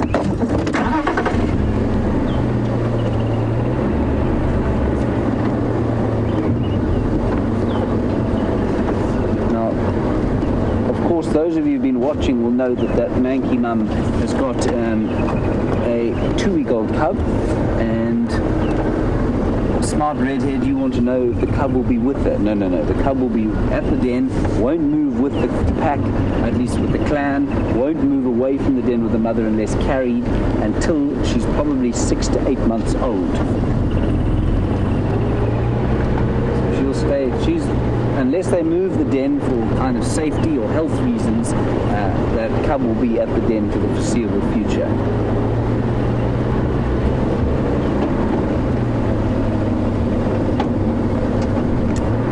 Now, one of the things that Scott Dyson is particularly good at is finding nests of birds. I have found 3 this year: a crested barbet nest, a magpie shrike nest, and I think there was one other. It might only be 2 nests.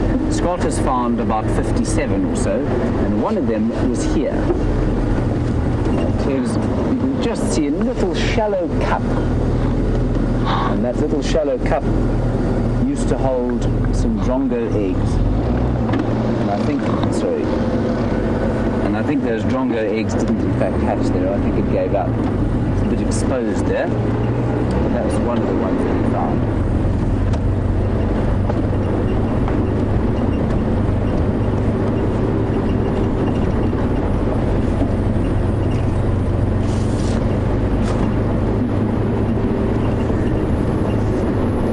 And Gerda, I believe you've posted a picture of that manky hyena, Mum, and apparently not doing her any favours at all while she was yawning. No, she's not a beauty. There is an elephant in there, the same elephant that we've been watching, one of the bulls that was with, we'll just stop here, one of the bulls that was with that small herd.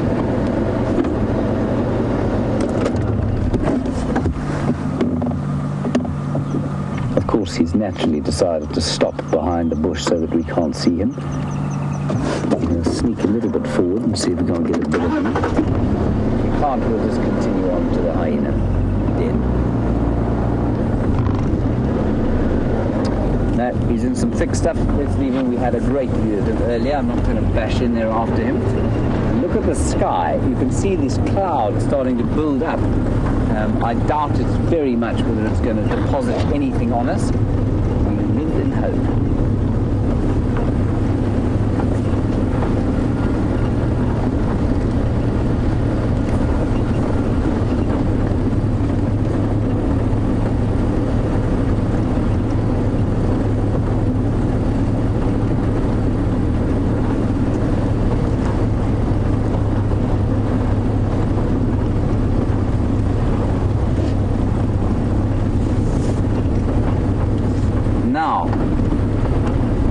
In Ohio, you are worried about, or you were definitely around when there was a hyena, a female, low-ranking, obviously, attacked by the rest of the clan a little while back. She had her ear torn clean off.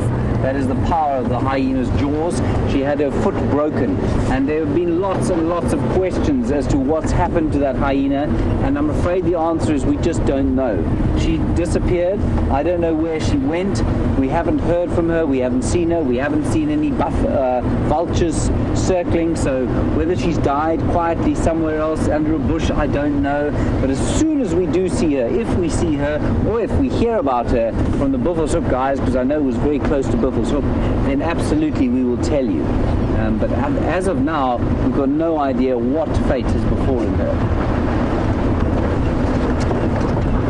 And I know there are lots and lots of you who are very concerned, but I'm afraid we just can't give you any updates on that. And I know that it'll be very difficult, perhaps for some, especially our newer viewers, to accept that we won't actually intervene in a situation like that. I know that's quite difficult to accept sometimes, but we try as best as we can to let nature take its course out here. 9 times out of 10, a human being interferes because we think we know better.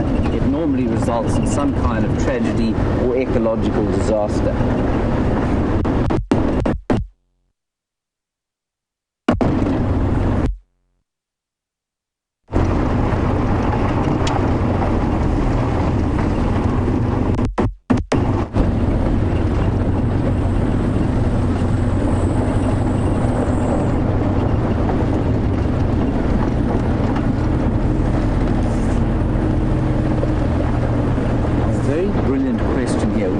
watching all these animals drinking water.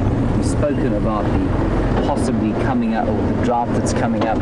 And Harper, very clever question. Yesterday I made mention of the fact that leopards don't need to drink unless they want to.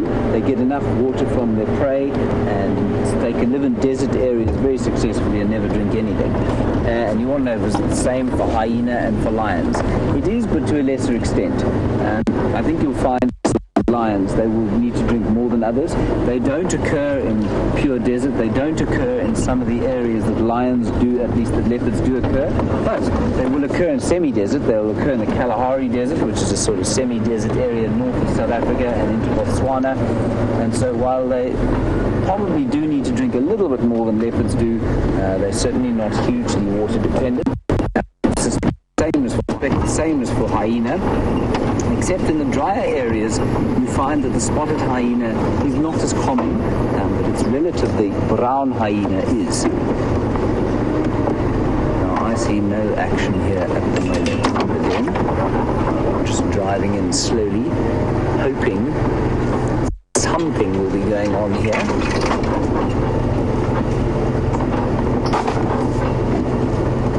But I don't see anything.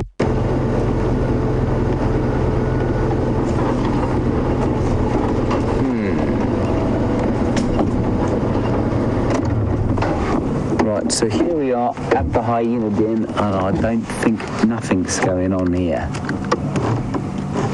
There's the hole where the 2-week-old was this morning.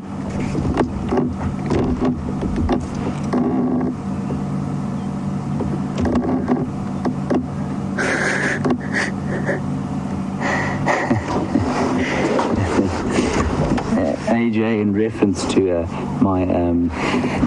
my leopard orchid chewing the other day, which was supposed to attract the attentions of Scarlett Johansson, a traditional medicine in order to attract the attentions of somebody you might fancy. You say, in relation to that hyena, we can't all be Scarlett Johansson. No, that is definitely not the Scarlett Johansson of the hyena world. I struggle to think of a human equivalent, and I probably shouldn't. Before I dig myself into a large hole, let's head across to Brent, and I'll keep going. So I said to myself, Brent, when was the last time you drove the southern boundary of Arethusa? And I went, sure, a long time ago. I have just completed the southern boundary of Arethusa, and I remembered I haven't driven it in a long time because there was nothing there. So we are making our way towards the Arethusa waterhole, and hopefully we'll find some elephants around, or the Anderson Vale. Head down towards the Murakeni drainage and see if Shadow has also popped back from visiting the western properties. Fingers crossed.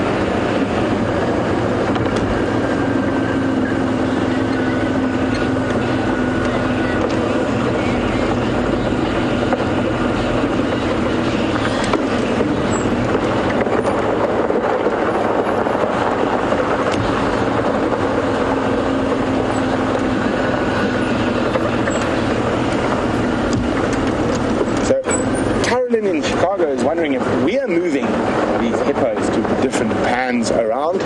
We are not. They are moving themselves on their 4 legs.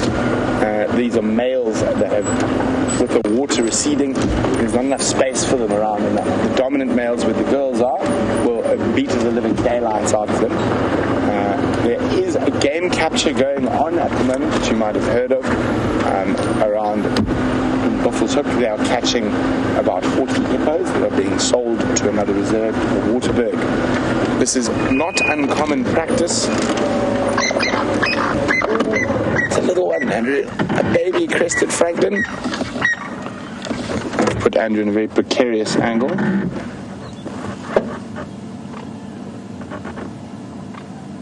Where's the baby? There's mom. Where's baby? There's baby! Carolyn, oh, there's another baby. We'll return to your question in a second once we've finished looking at these very cute little crested francolin following mom. Off they go.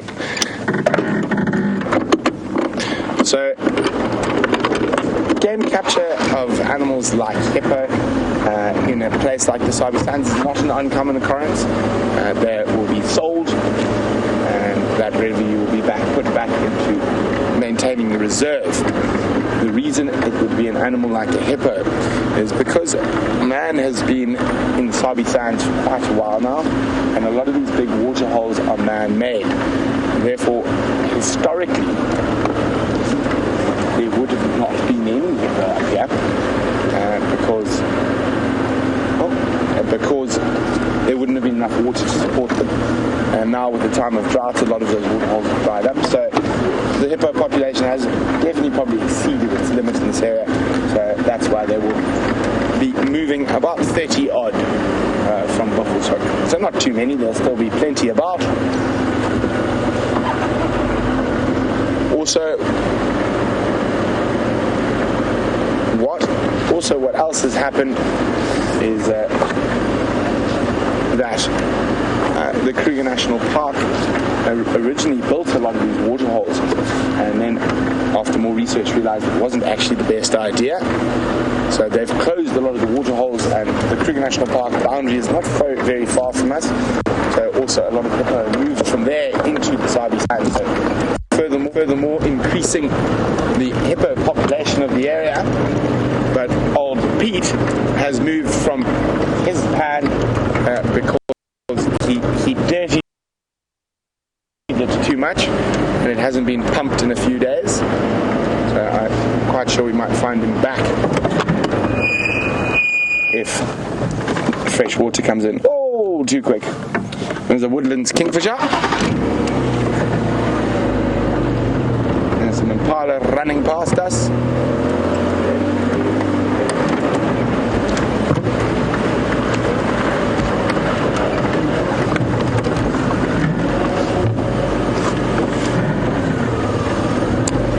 We have a funny question from Laura, or the man who likes to hide behind the camera. Andrew, I'm a very strange human. Francis, what is your favourite animal to film? Birds flying. There we go, birds flying, Laura. A very emphatic answer. I thought he was going to say lions hunting buffalo. No, I've hurt my feelings. I'm not talking to you anymore, Andrew. We're coming up towards the Arathusa waterhole. I'm hoping there's going to be masses of beasts there.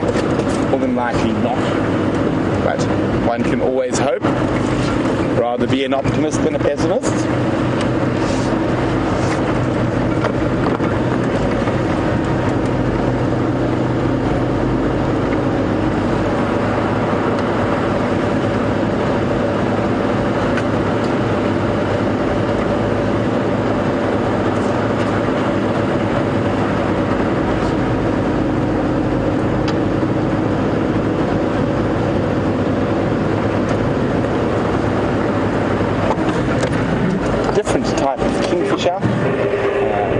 From the woodlands we just tried to film. Now I'm going to let you guys try ID this one. So it's Andrew to whack the super zoom. There we go. Who can tell me what kingfisher that is as it flies off? So now it's like a real birding exercise. A real birding exercise for you guys. So what kingfisher is that? Send your answers through to questions@wildearth.tv or use the hashtag Safari Live.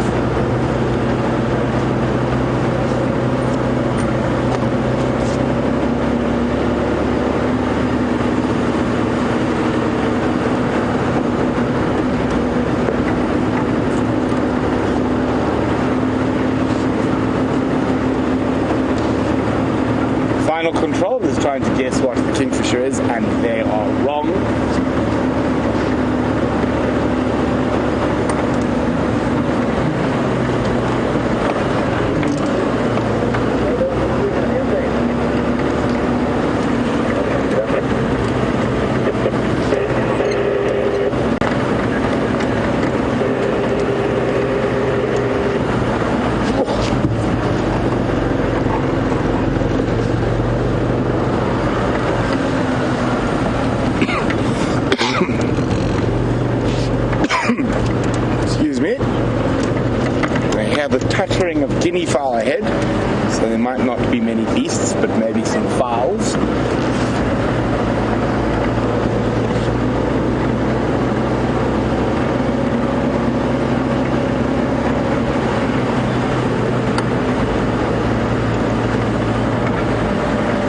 Oh, that is what the guinea fowl are tittering at.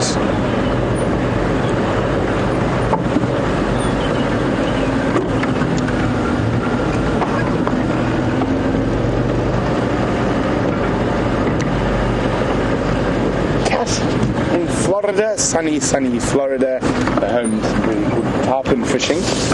Would like to know whether I've ever accidentally run over, maimed or injured an impala or any other creature while driving. I haven't. Fortunately, quite observant. And speaking of running impalas, they disappear. The guinea fowl were tuttering a little alarm call, so there's the guinea fowl tuttering away.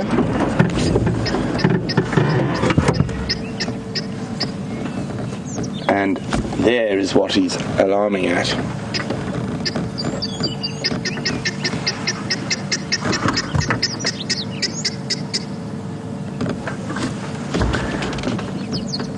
So, another bird we haven't seen for a while. Let me just try to get us in a bit better light. We've seen Wahlberg's eagle in this tree, and just having a quick look at that did not look like a Wahlberg's to me. Let's try to get a little bit closer. It's just in the worst spot for light at the moment, and very particular pose it has at the moment. I don't know if that's going to work. Andrew, what do you think? Give it a bash. Give it a bash. There we go. Andrew says he likes birds, so here we go, birds. Oh, it's just too dark to see its legs. Let's have a look at my binoculars.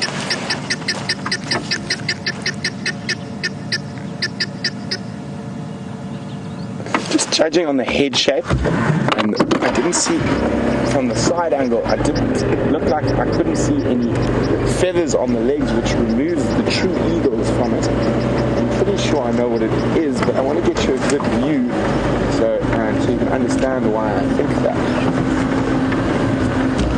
Just trying to get the light in the right place. That should be a bit better, hey Andrew? It is being very forthcoming, not flying away at high speed. And there we go. Zoom. Can we go any closer on the legs? Yes. Wow, there we go. So it is actually just a funny looking Wahlberg's eagle. You see how the feathers go all the way down to the feet? That is an indication of an Aquila eagle or a true eagle. It's just the way he was sitting with his wings open like that. So what he's doing is opening that, trying to get some cool air over the lesser feathered parts under his sort of armpit. And when birds do that, you know it's beastly warm. But it is a little Wahlberg's eagle, a dark morph Wahlberg's. Just the way he was sitting, it looked a bit different.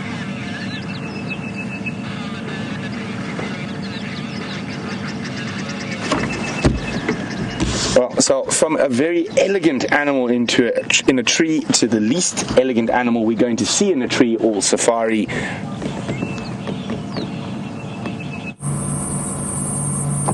Well, everybody, I'm not up here simply because I like tree climbing, although I do like tree climbing. I'm in a marula tree, a leopard's favorite tree, and an elephant's favorite tree, but in the tree is a parasitic plant.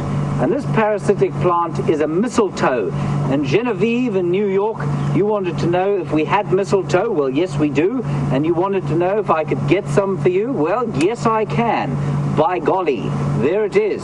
I will come down there and show it to you shortly.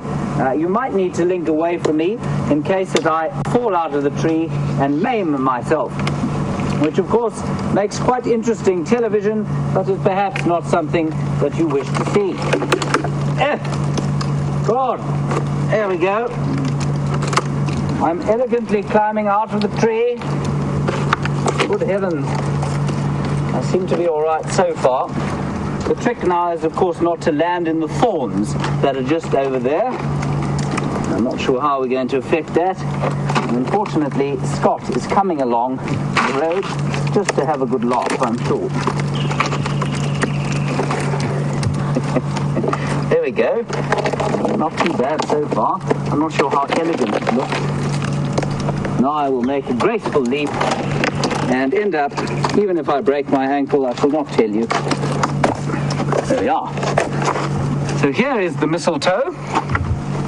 Quite out of breath after that little climb.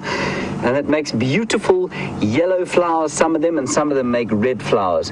And the ones that make red flowers, I think, are called flaming matchsticks or something like that. So Genevieve, you can stick that above your, above the lintel, and with any luck, someone will give you a smooch underneath it. Maybe if I stick it above my door, Scarlett will come through and she'll give me a Christmas kiss. Without further ado, let us head back to Brent Leo Smith and see what he's doing at Arethusa. I will see you shortly.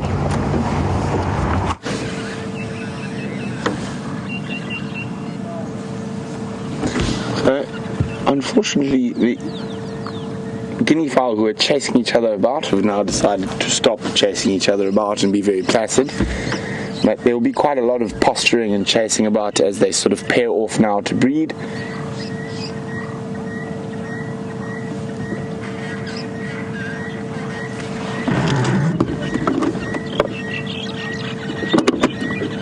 Oh, there we go. A little bit of running about, not much.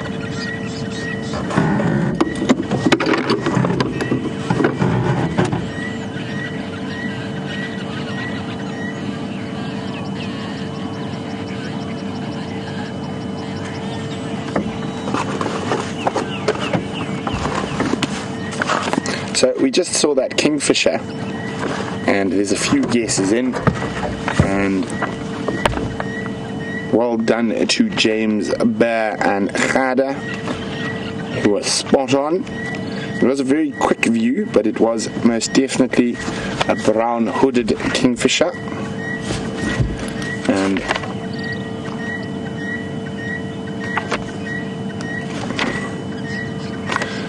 just based on the size, if we had a quick look, and also the red beak and the electric blue in the wing, so quite a big kingfisher, very similar size to a woodlands, which some people guessed.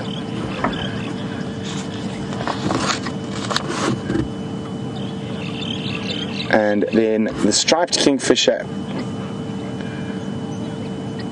there you can see it's got a red and black beak, and it's far more streaked on the breast and also shares that little bit of electric blue. And there we go.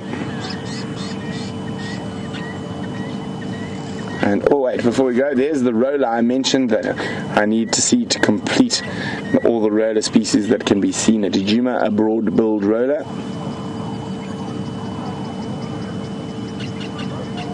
Very pretty bird.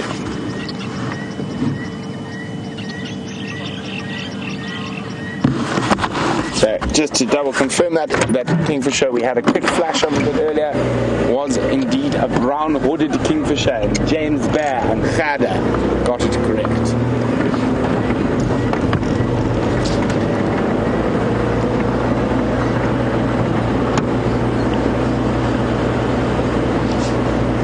It's so hot and muggy, the butterflies have decided not to grace us with their presence. It seems mornings are better for butterflies. We did have that wonderful inchworm and an elegant locust though. I wonder what other hohos and nunus we can find. For those of you who are new to Safari Live, a hoho or a nunu are two South Africanisms, colloquialisms for bugs and insects in general. Also a very good name for a small dog. And we have had both in our family. They had a hoho and now we've got a nunu.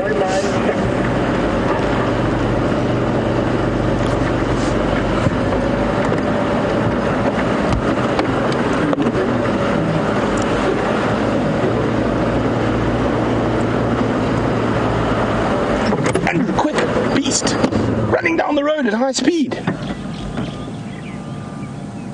There it is. A little tree squirrel. They don't like to be caught between trees too much, and he scampered off and is now listening to see if we're a threat. So they do, whoa, off he goes, high-speed squirrel.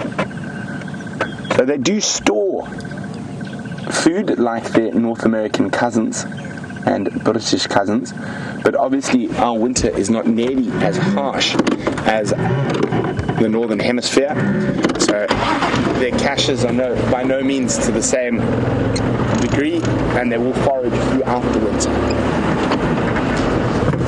So I've got to keep the cameraman going in case it was a leopard or a wild dog, so we can practice on the squirrels.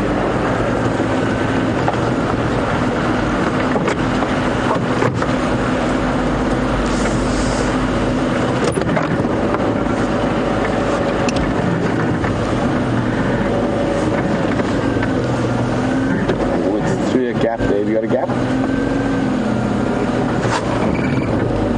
See if we can get a gap around the other side. Nope, he's flown away. The woodlands kingfishers are proving to be quite tricky today.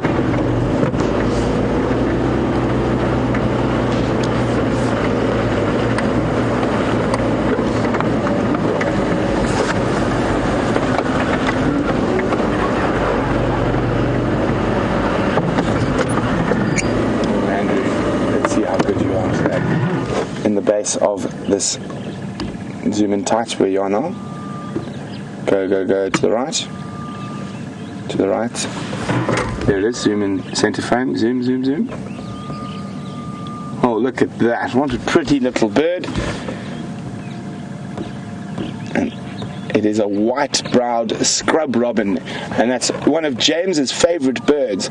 Oh, off there he goes. Got an incredible call you often hear in the late evening and early morning, and living up to its name as being a scrub robin. They're generally quite difficult to get on camera because they're flitting around in the scrub. Nice camera work, Andrew. I think James might be a little bit jealous we saw his favourite bird, or one of his favourite birdies.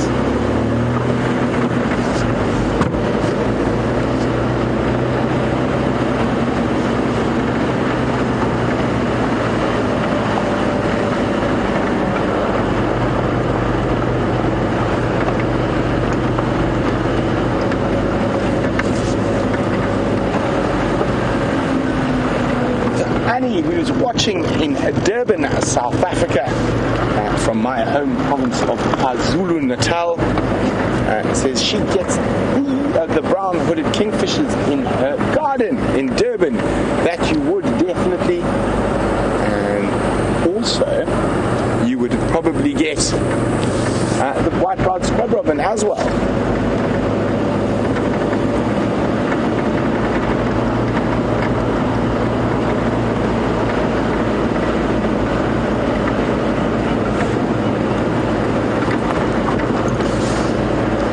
What's around the next corner? More road, some trees. Here we go, there's a scrub robin calling. Oh, he just kept quiet now. He was starting to get going. There he is. Oh, there he goes. Into the scrub. Just wait 2 seconds, he might start calling again. He's gone into that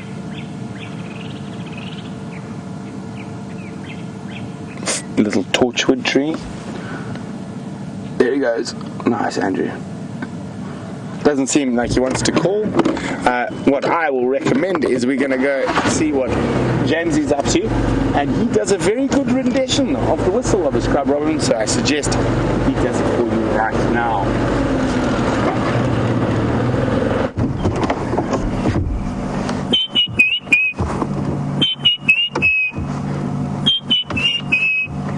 There is the white-browed scrub robin that Brent was not making call. Indeed, my favorite bird out here.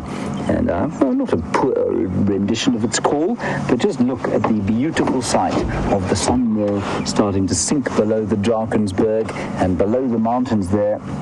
If Teb zooms in, you might be able to see the little knolls, the foothills that form the western edge of the Sabi Sands. And there's another world-famous lodge on those foothills called Ulasaba, which is owned by Sir Richard Branson. Sitting on one of those there, you can see those beautiful foothills there. And there's a lodge on one of them that he owns. Isn't that magnificent? Just a stunning shot there.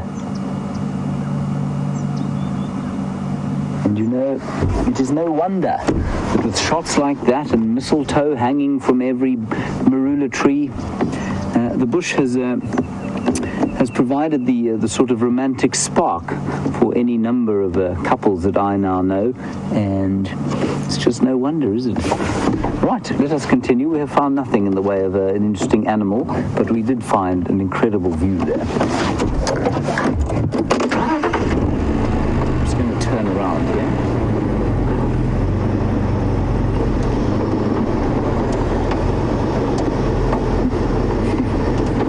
Joe Inc., yes, absolutely. New viewer, in the car, on the foot, in the tree. We're all over the place. It's just a joy to be able to have such freedom.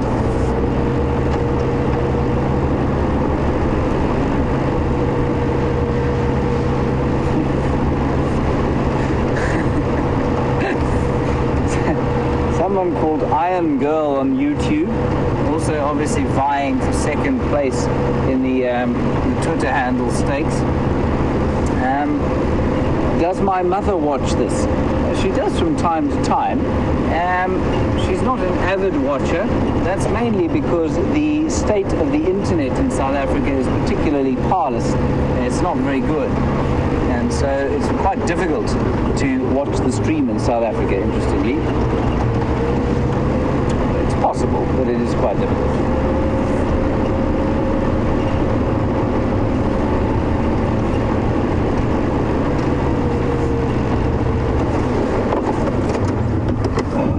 Just move very slowly, Tibbs. Move very slowly. Look at that, everybody. An eagle at eye level. And I am very interested into what eagle that might be. You can hear the squirrel's alarm calling. You can hear the dwarf mongoose alarm calling. And I think it's a pale morph Wahlberg's, but just before I make that call, I'm going to look with my binoculars, because it has a very distinctive... Yeah, that's exactly what it is. I just thought it might for 1 second... Oh, he's going to have a dump. What a wonderful thing to see. I mean, really, buffalo testicles to that. There he goes. Isn't that fantastic? That is just so beautiful. Oh, well done, Tibbs. So pale morph Wahlberg's eagle, and the reason I was a little bit reticent to make that call, I'm still slightly reticent about it. I'm pretty sure that's what it is. But if you look at its legs, yeah, and in fact it is definitely just calling like a Wahlberg's now. The only reason I was slightly reticent, I'm just going to show you a picture. It was sitting low to the ground, and there's one eagle species that comes here. It was more a hope than it was a genuine thought that that might be the bird that I'm thinking of. A steppe eagle comes out here. It's much bigger than that too, but they sit close to the ground because they eat largely termites, despite being enormous eagles. And Tibbs, if we can just have a look here. There is the tawny eagle. It was never going to be one of those. But the steppe eagle, the juvenile steppe eagle, looks like that. It can be a little paler than that. And it also has that distinctive kind of marking on the back of the head, which that one did have. But the clincher is the fact that the gape, which is the sort of lips, if you like, of the bird, for the steppe eagle extends beyond the middle of the eye, and that one certainly didn't. And you can hear it calling now. Going, well, that's actually the... you know what that is? That's actually the drongo imitating the Wahlberg's call. That's incredible to hear. Wonderful. Wonderful stuff. What an exciting afternoon. So, Gracie, aged just 8. You want to know if I've ever broken a bone. I've broken 2 bones, Gracie. And Ben.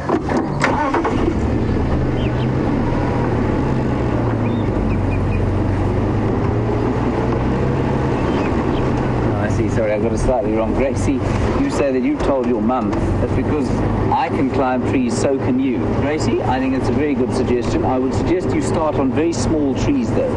Don't try and climb the big ones just yet. Try maybe the odd bush. And then, Ben, you want to know if I've ever broken a bone. I have. Mercifully not climbing trees. Once playing touch rugby, which is not very manly. Touch rugby is supposed to be a gentle game. I broke a wrist doing that. And once, I've actually never broken a bone doing anything very manly at all. The other time I was tossed underneath a high jump mat when I was a very small boy and everybody else in school piled on top of it. And my arm was stuck underneath me like that and the wrist popped out. And I was very sore and I cried a lot. Anyway, those are the only 2 bones I've broken. I have broken a toe as well. In fact, the toe is still broken. It points off to the east, to the west actually, on my left foot. It doesn't hurt at all though. So 3 bones, none of them climbing trees, none of them doing anything useful at all, in fact.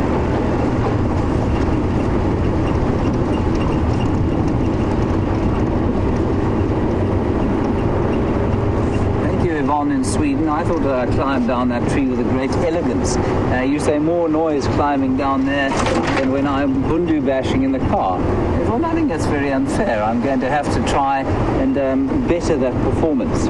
I did have a route down plan so that I would look graceful. Unfortunately, I failed to remember it once I found the mistletoe. I became too excited.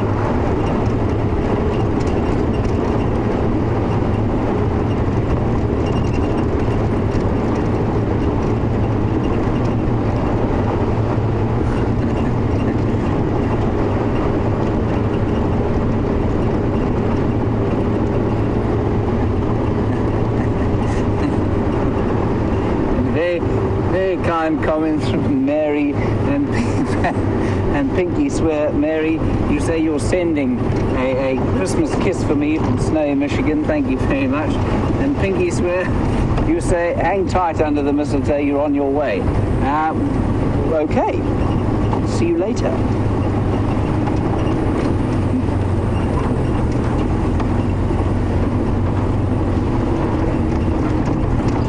Very nice smelling around here. It's not the mistletoe.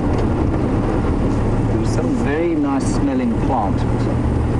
I can't see it at this stage. Oh, we're not going to go this way. We've already been this way. Let's go this way.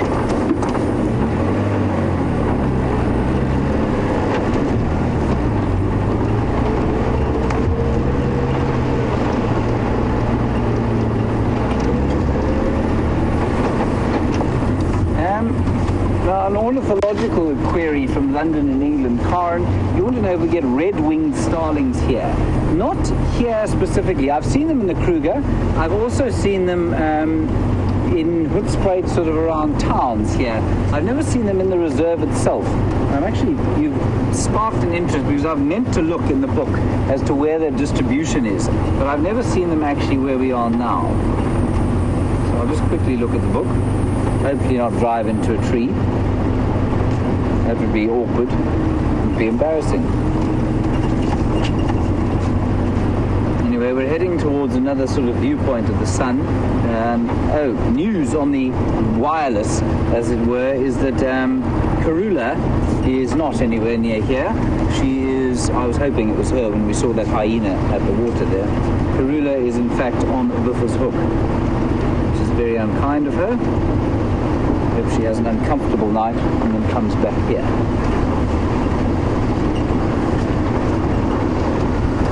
Just trying to find the starling without...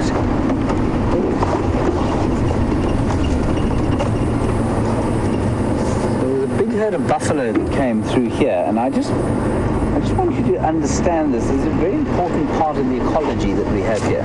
So, Tibbs, if you can just kind of pan around, you can see the ground has been tremendously disturbed here, and that's from a big herd of buffalo that came through here last night.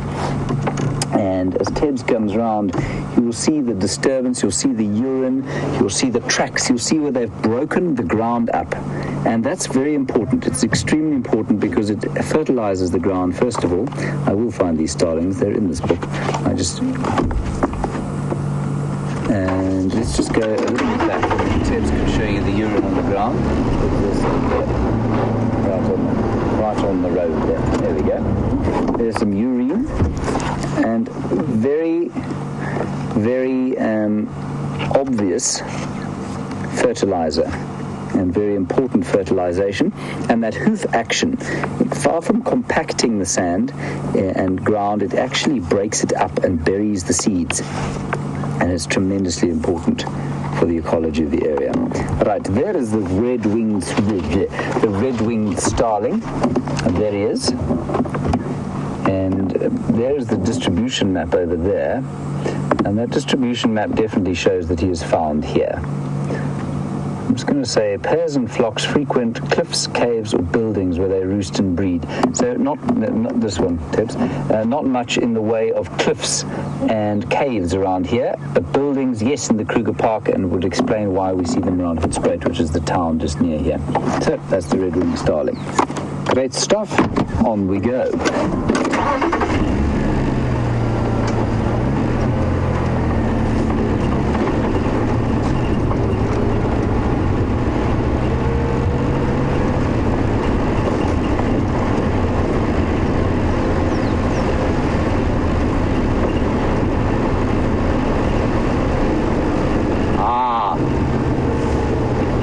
Thank you, Genevieve. I have found 3 nests, not just 2. You remember the other one.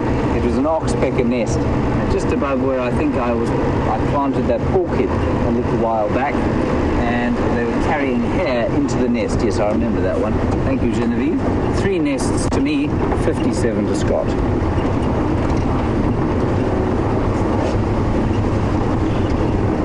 So here is another magnificent view of the Drakensberg Mountains, stretched 1,000 kilometers down the escarpment of South Africa. Beautiful shot of them there. I'll just stop here. That's the kind of end of them there. Nestling beneath the gingery sky. And the lack of clarity in the sky is a function of the fact that we haven't had a decent rain for some time now. You can see those mountains are very hazy. And the cloud that was sort of coming up has dissipated away. The moisture has not come. There's one positive about that, of course, and that is, well, apart from the incredible beauty that you can behold right now, and that is that a cloudless sky will make for a cool evening. When it gets cloudy here at night, it don't cool down at all.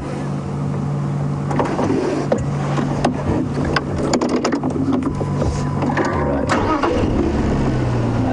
I believe that there are lots of people on the Twitterverse that enjoy the sunset as much as I do. Never get tired of it for some reason.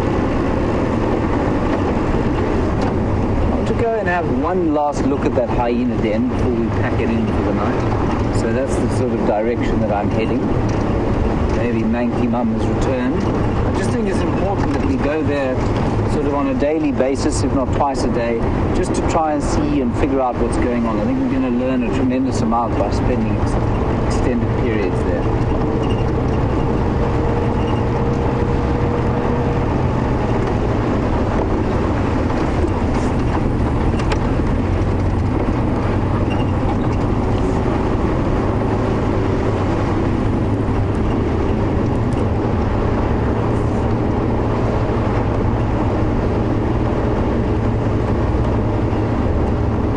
Cindy, Tiens, Barbara, and many others, you're wondering what this thing on the front of the vehicle is.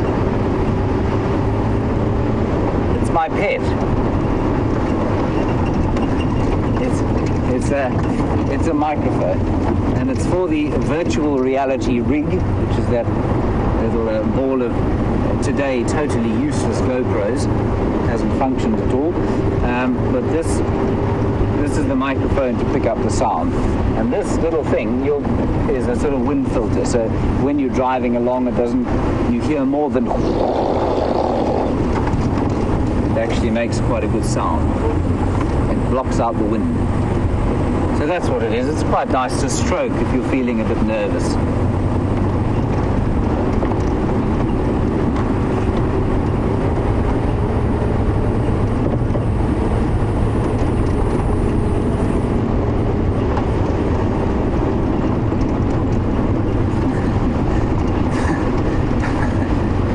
Apparently my friend Leo Smith is following up on leopard tracks and is instructed that you sit with me for a while longer because he's concentrating. Now, Brent Leo Smith is not known for his concentration span, except when he is on leopard tracks or wild dogs. Then you cannot sway him from his mission for love nor money.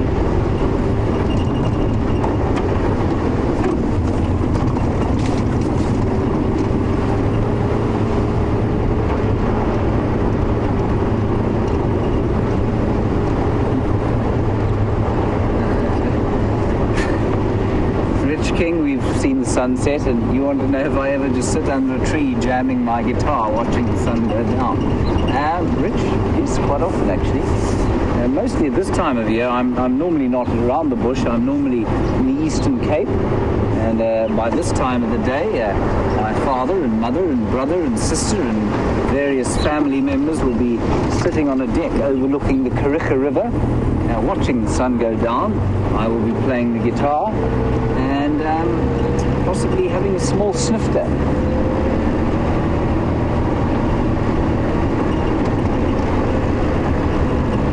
Anyway, that's what the rest of the family will be doing now. No one will be playing the guitar.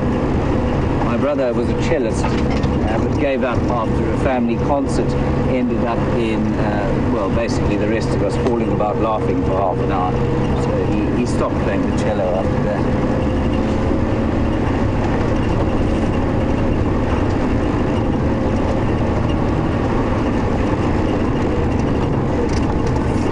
Another marvelous castle of clay here that we drive past hundreds of them on a daily basis, and this of course is the termite home of Macrotermes natalensis, the large fungus growing termite.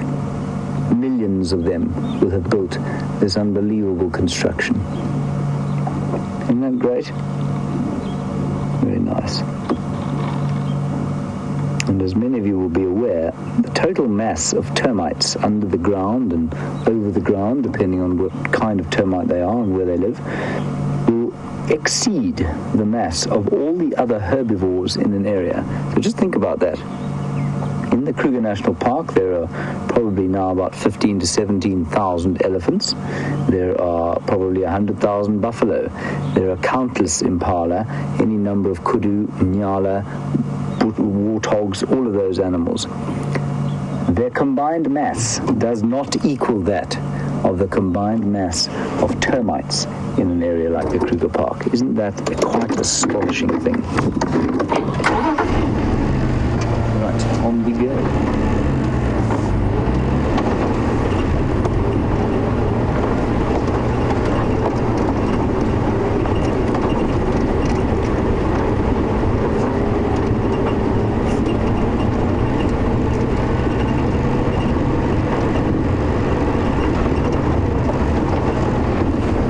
Now, this is not an uncommon query, and it's an important one.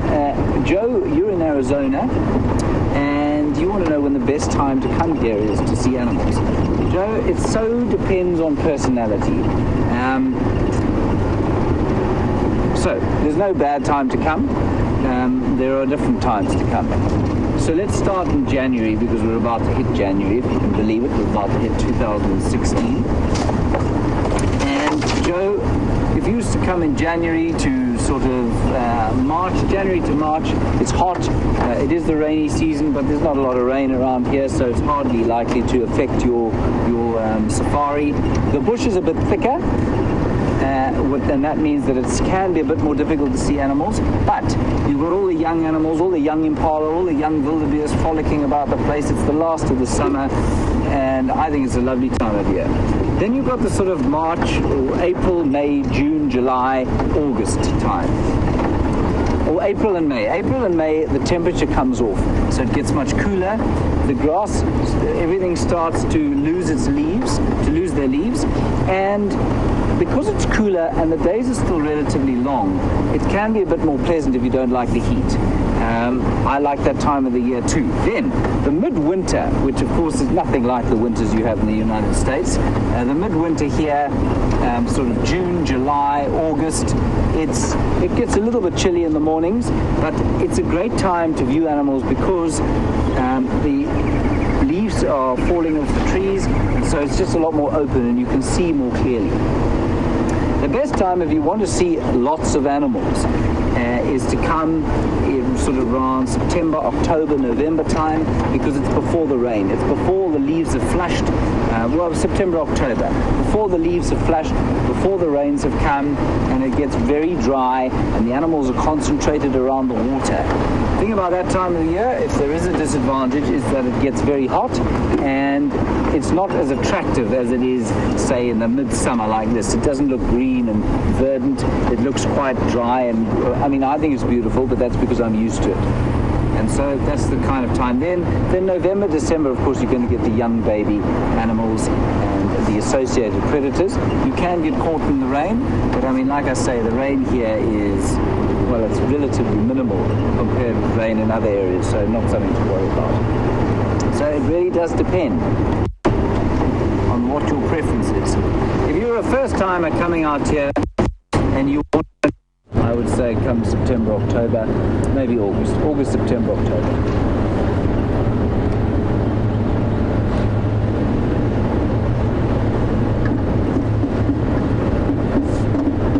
Right, we're about 3 minutes from the hyena den, 2 minutes from the hyena den.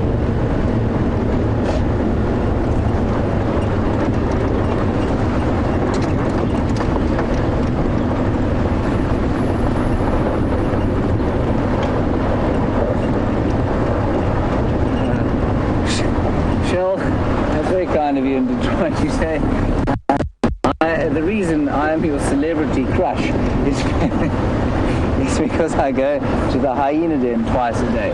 Shell? Well, let's maintain that. I think calling me a celebrity is to use the term in the loosest possible way. But thank you.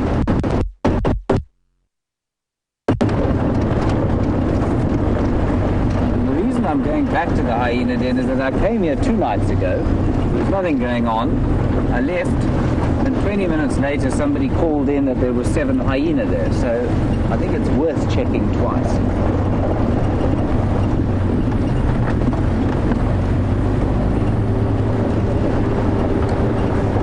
Right here.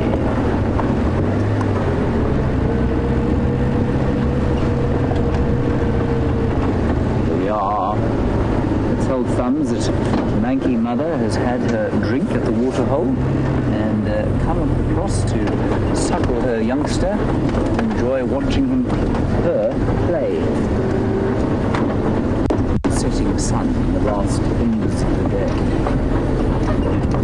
There's no one else here. I'd like to share my hyena den with everyone.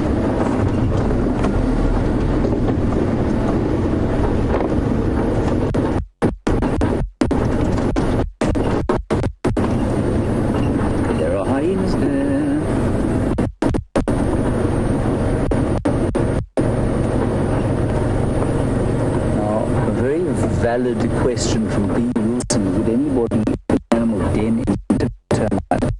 B. Wilson.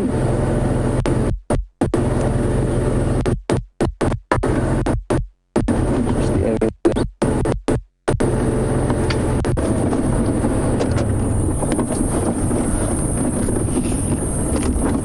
There is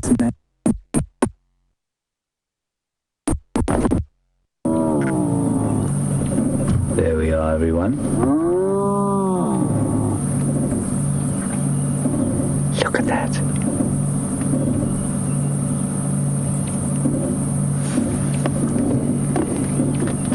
So that's the tiny little 2-week-old.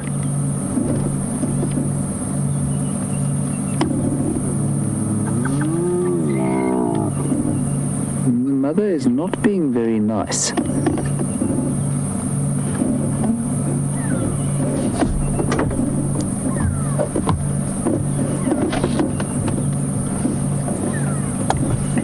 Oh, look at that.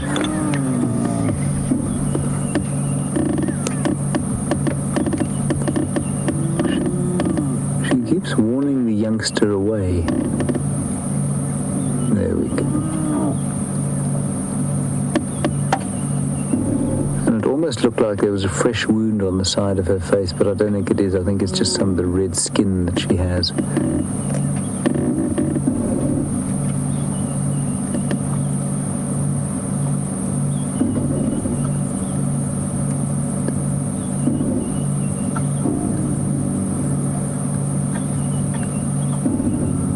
Definitely more agitated than normal. Unless the little one's just playing.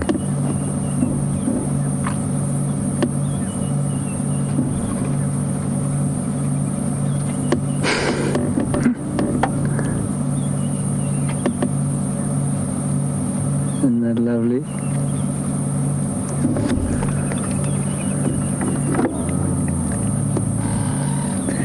Now, a little while back, Inga posted a picture of 2 hyena cubs, or one a day before, and one in the evening, and one then in the morning. And because I said it, I thought there was only one cub here, one this age. And Inga, you posted those 2 photographs, and they did look different, I must say. I think it had something to do with the fact of the lighting. I also think there could well have been some dust on this thing, on the little one's face, after a night of probably some activity, and maybe a scuffle with the 7-week-old cub. I'm 99% sure that there is only one 2-week-old cub here. Otherwise, they would both come out. There's another adult arriving the other side. Have a quick look there. There she is. And I hope that's the pretty one. Maybe she's going to call out her youngster.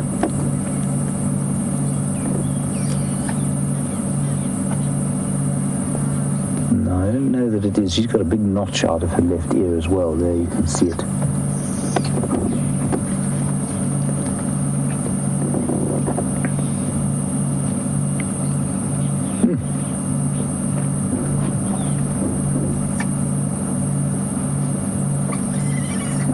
Look at this. Watch. Yeah, that manky mum is definitely a very dominant female in this clan.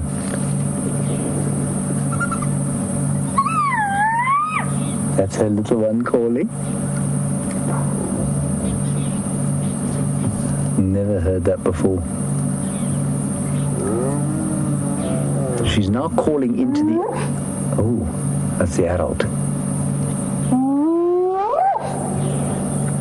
You hear it echo.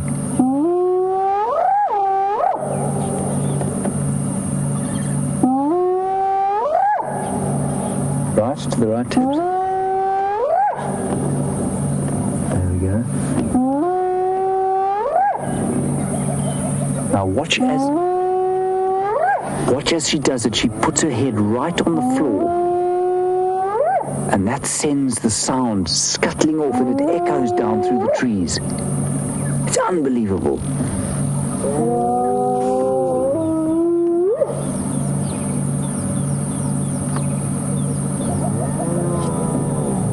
That's the only sound other than a lion's roar that I've ever heard echo like that.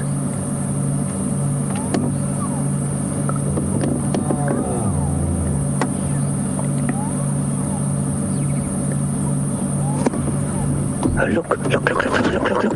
That 7-week-old cub has come out. The bizarre. Unless there's a tunnel that goes right through this mound. Is there two babies? No. Look. This is quite astonishing.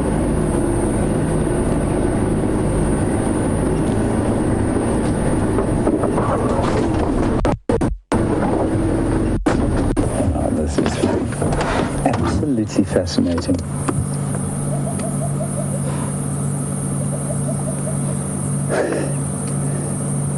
Pretty sure that's the same cub, everybody.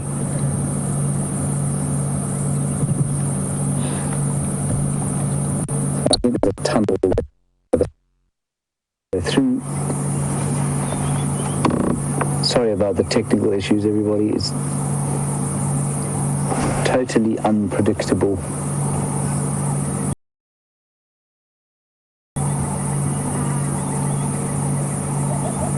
And that skin on her right shoulder does appear to be quite raw. I don't know if it's a wound so much as a skin lesion that she's got. Actually has kind of on the rest of her skin. Now that does look like a bit of a wound. It's obviously bugging her, and I wonder where it's come from.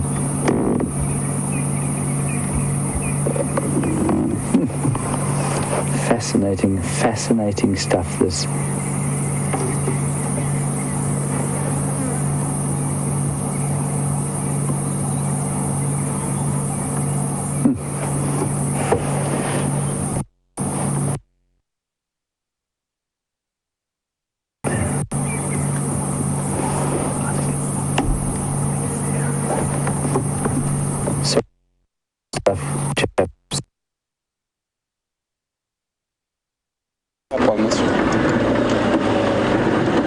So we are searching. I found really fresh leopard tracks, and I think it's shadow, and they went into this block over here, or actually over there, but I just wanted to check. I heard some Franklin's alarm calling. I'm trying for a last minute connect. It very much frustrates me when I get fresh tracks and I don't find the animal.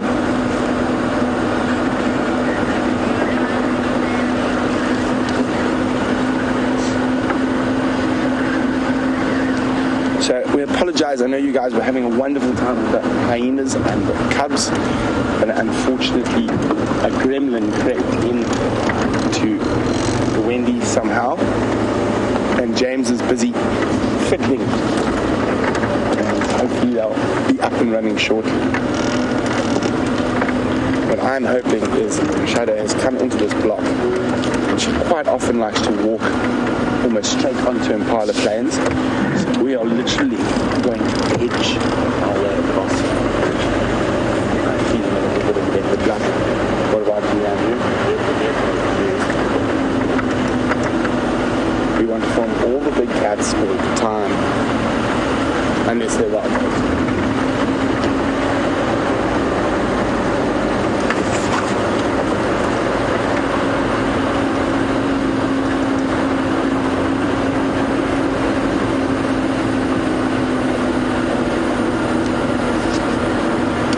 So it looks like the gremlin has been beaten with a large stick.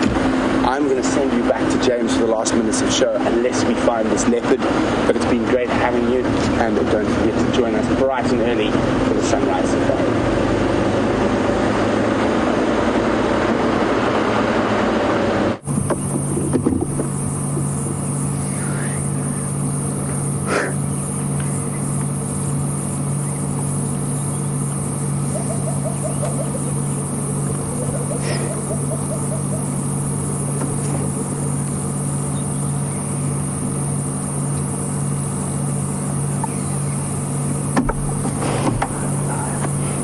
Hello everybody, I believe we're live.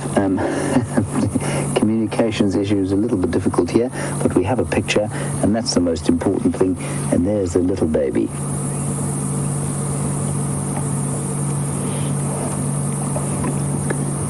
So, fascinating stuff. I think, just to reiterate, I don't know what you heard and what you didn't while the screen was going black. But I think there's a tunnel that goes all the way through the termite mound. That is not uncommon. I'm still convinced that there's only one cub of this age here. There is a 7-week-old cub in there, I think, unless she's moved. I think it's highly unlikely that she's moved. And I don't know how much of that whooping calling you got, but it was stunning to see how the sound echoed through the bush. And just, I don't know if you can appreciate how unusual that is. I've heard baboons shouting. They make a much louder noise. If I was to stand here and make the loudest noise I could, it would not reverberate through the bush at all. Look at that injury. She really is a mangy creature. I wonder if it isn't some sort of eczema.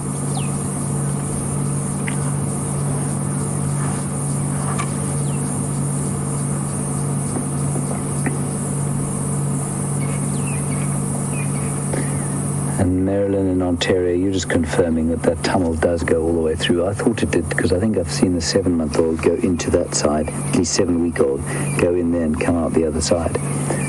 So lots of excavating, and I think what that means is that this is an old den site. It's been used very often, because each new cub that's born here will dig its own little shelf to lie on.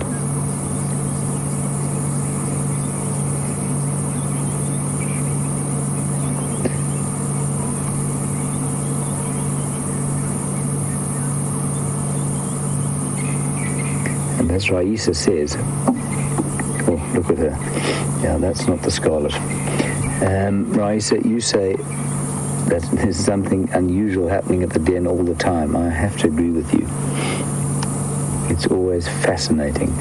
I could quite happily, if there were hyenas here, spend all day, and I think I might actually, the next time I either have a day off or there's a sort of cloudy day when I don't cook to death in the sun, I might come and sit here all day, just bring a book to read and see what happens.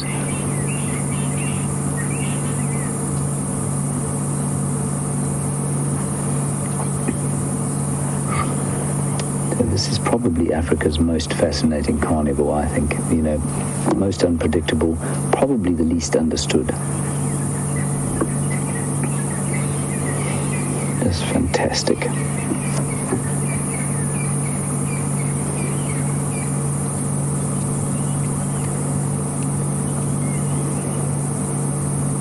So CYN and Sleepy One, you're wondering where the 7-week-old cub is, probably down the den. She won't come out while this dominant hyena is here.